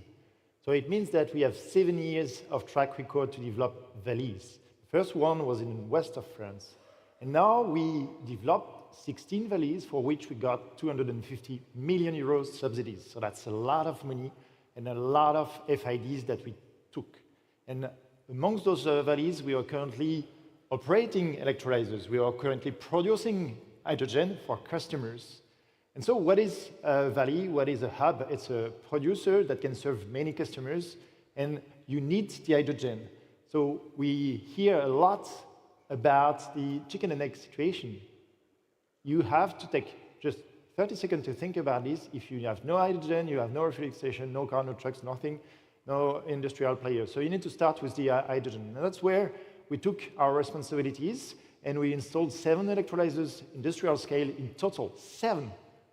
And there's many more to come, like a dozen. And we are demonstrating that it's feasible to install those, operate those in a green manner, and do turnover and have happy customers. But you need a few customers to start with, but you cannot fill your plant with many, many customers initially. You need to take a share of risks. And your share of risk is assessing the quantity of hydrogen you can sell, secure some offtake, and then go for it. And then it ramps up. And we demonstrated a dozen plants that it's feasible to take FID to make bankable project. So that's what we do. We install an electrolyzer, operate, sell the hydrogen in a bankable manner. So that's really the proof that it can work. But it goes at the pace of regulation. It goes at the pace of government. It goes at the pace of politics. There's no country that doesn't regulate energy. So it means that if you were a private company, we were a listed company, so we are purely an apologically for-profit organization. And so what is capitalism about? It's about a playground where you're going to seize all business opportunity and maximize your profit. But in that playground, you need to have the rules, and you need to have the walls. And who define the rules? Who define the walls? It's the government, so it's the policies. So if in Sweden it changes for a couple of years, then you pause for a couple of years. If in US it takes 4 years or 3 years to define what's green hydrogen, then you pause for 3 years or 4 years. If in Europe it takes 3 years to define what's green hydrogen, then you pause for 3 years. So this industry goes at the pace of regulation, the politics, and the government. So it's really simple, but it's doable. We are demonstrating that. It's feasible to operate, to sell, to find customers that pay you the price for this, so you're bankable, but it goes at the pace that is defined. That's really key. So yes, it's possible to do ups. Yes, it's possible to raise money. Yes, it's possible to operate. Yes, it's possible to sell, but it goes at the pace that it's set. So if it goes slowly, we go slowly. If it goes fast, it goes fast. At least you're going, and that's good. Yeah. last but not least, and what is fortunate is I think we'll have time for some follow-up questions. Romain, you're coming from the perspective of one of the lenders in the industry who's been most active, including in projects that have gone all the way. What's your take as a lender, particularly on those hydrogen hubs that are still in the stage of development? What would be your advice to them? What would be your perspective as a lender as you receive proposals and requests for your support? Yeah, thank you, Dan. So we play two kinds of role in this industry. We help our developer clients raise equity capital, because obviously, you know, they need to spend DevEx and bring those projects to maturity, and that takes time and money. But we also work on very specific projects themselves, and advising our client to develop those projects in a way such that they will be bankable and they will be able to raise capital in a competitive manner, which is key for the cost competitiveness of hydrogen. And obviously we see all the obstacles they're facing, all the topics they need to solve, and all the hard decisions they need to take. But I think obviously the most two common challenges are you know, finding the demand, getting the offtake, and also bringing the molecules to the customers. So that's linked to cost, and that links to infrastructure and the availability of infrastructure, which is underdeveloped. So obviously, when you look at this, you know, and you have this dilemma of, do I produce where renewable electricity is abundant and cheap, or do I produce close to demand, but where perhaps electricity is more expensive? And I think what is very important, in addition to everything that has been said, is that you know, the main obstacle today obviously is cost. It's difficult for off-takers to commit to something that is more expensive than their current fossil fuel alternative, or which may be more expensive than, you know, what green hydrogen will be later down the road when things improve, when it scales up, when the infrastructure is there. So, and where we see demand developing is also where you have some quotas and some mandates and some obligations that are kicking in. But obviously, governments and regulations need to be very careful in not, you know, killing the cost structure of their industry. So those obligations and those quotas will have to be very gradual and ramp up gradually. And for me, that's the main benefit of those valleys, of those hydrogen valleys, of those hubs, is that you can be very gradual. You know, so you can be a refinery switching progressively from grey to green. You can be a DRI unit, you know, gradually increasing the volume of green hydrogen versus natural gas. And that's the way you can absorb the cost, and that's the way you can get the industry going in a very similar model to the one described by Mathieu. So, you know, that's where we see a lot of progress, where sometimes some of the large-scale projects come with the promise of scale, economies of scales, and bringing costs down, but obviously need to secure a large demand, which is a bit struggling to materialize. Yeah, no, that's a fantastic point. And I want to sort of leverage that point and sort of look for a moment at the differences between, say, a hub and an export project, being a single project designed to serve a single customer who will take the product abroad. Because, Dr. Fay, you were talking at the beginning about the vision of a hydrogen hub as essentially a centre for the manufacturing of exports, different kinds, and the UAE's advantages in that regard. And we see these projects throughout the region, or attempts for different models, I would say, for potential export hydrogen hubs around the region.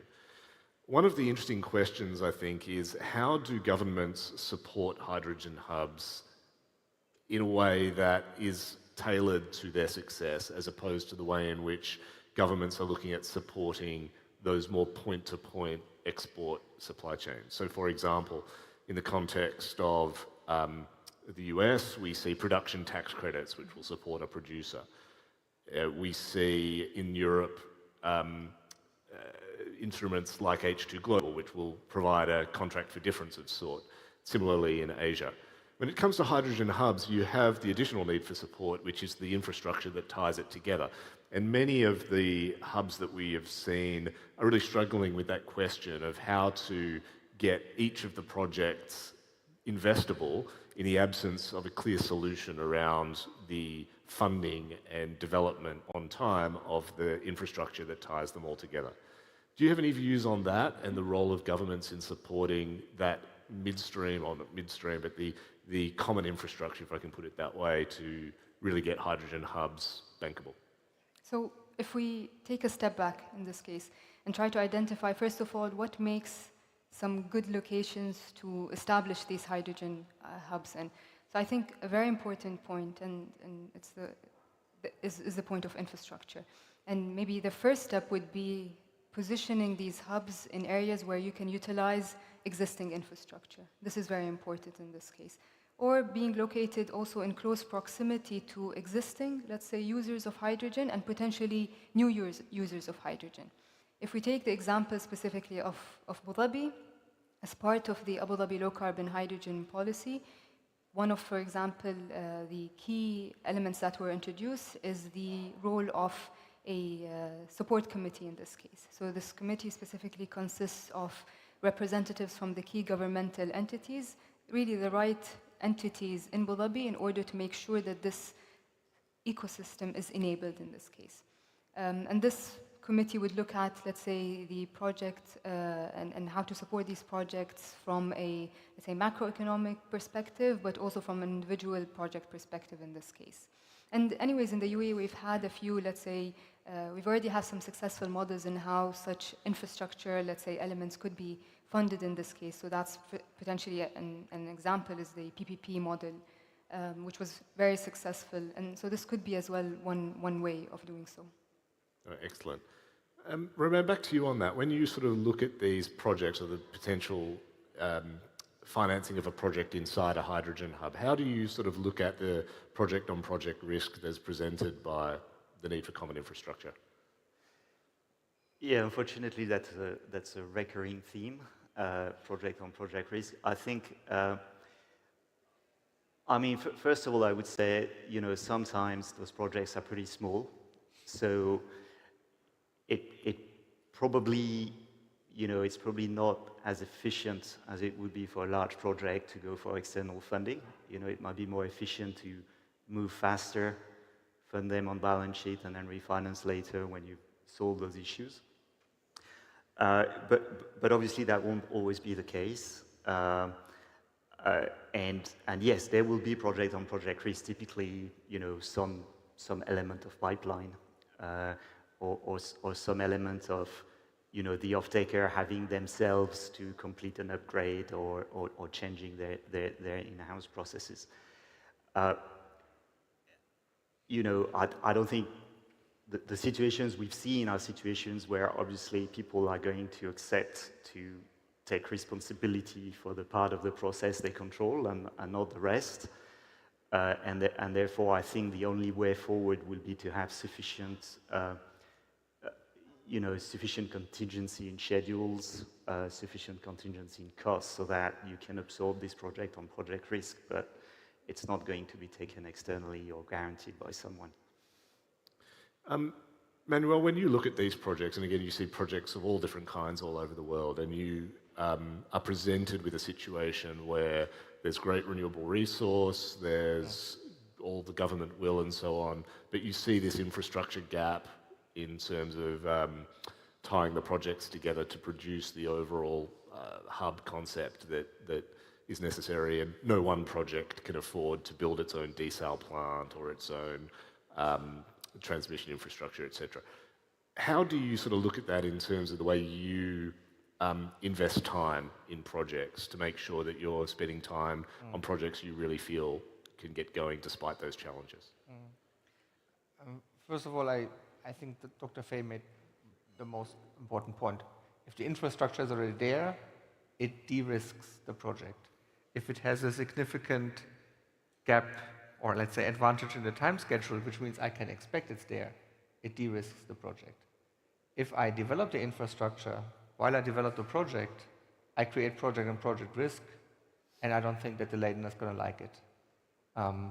In addition, we have to think about how do I practically do that? How do I size my common infrastructure based on the first project to come, the second, the third, the next 5? And if I do it for the next 5, I overbuild on the first, who's going to pay for it? Who sets the tariff? So I don't want to say it's a bad idea. It's a beautiful idea because ultimately I create scale, but that only works if I find somebody who pushes this thing over the edge and takes this risk away from the project development in order to not burden a product that is already expensive enough. And so that's why I'm a bit skeptical in case of very large common infrastructures on a greenfield site where I do not connect it to something that's already there. I think we need to give the industry more time to go with an evolutionary process into that. Yeah, what we want to see is evolved industry landscapes. That's what I think the hub is, right? We wish there would be an evolved industry landscape that you see in industries that are there since 50, 80, 150 years. And now we try to do this basically on a sketch and then put it in place. I think that's adding risk if too large and too greenfield. It helps us if we can bank and tap into existing infrastructure. Yeah, it's a really important message about sort of being realistic about what's achievable on a given time frame. Well, unfortunately, that's brought us to the end of the time that we have, and we could, as with many of these conversations, keep going for a very long time. But I want to thank the panelists for their contributions today, thank the audience for listening to us, and we're all available to continue the conversation outside. Many thanks. Thanks, Dan. Thank you very much.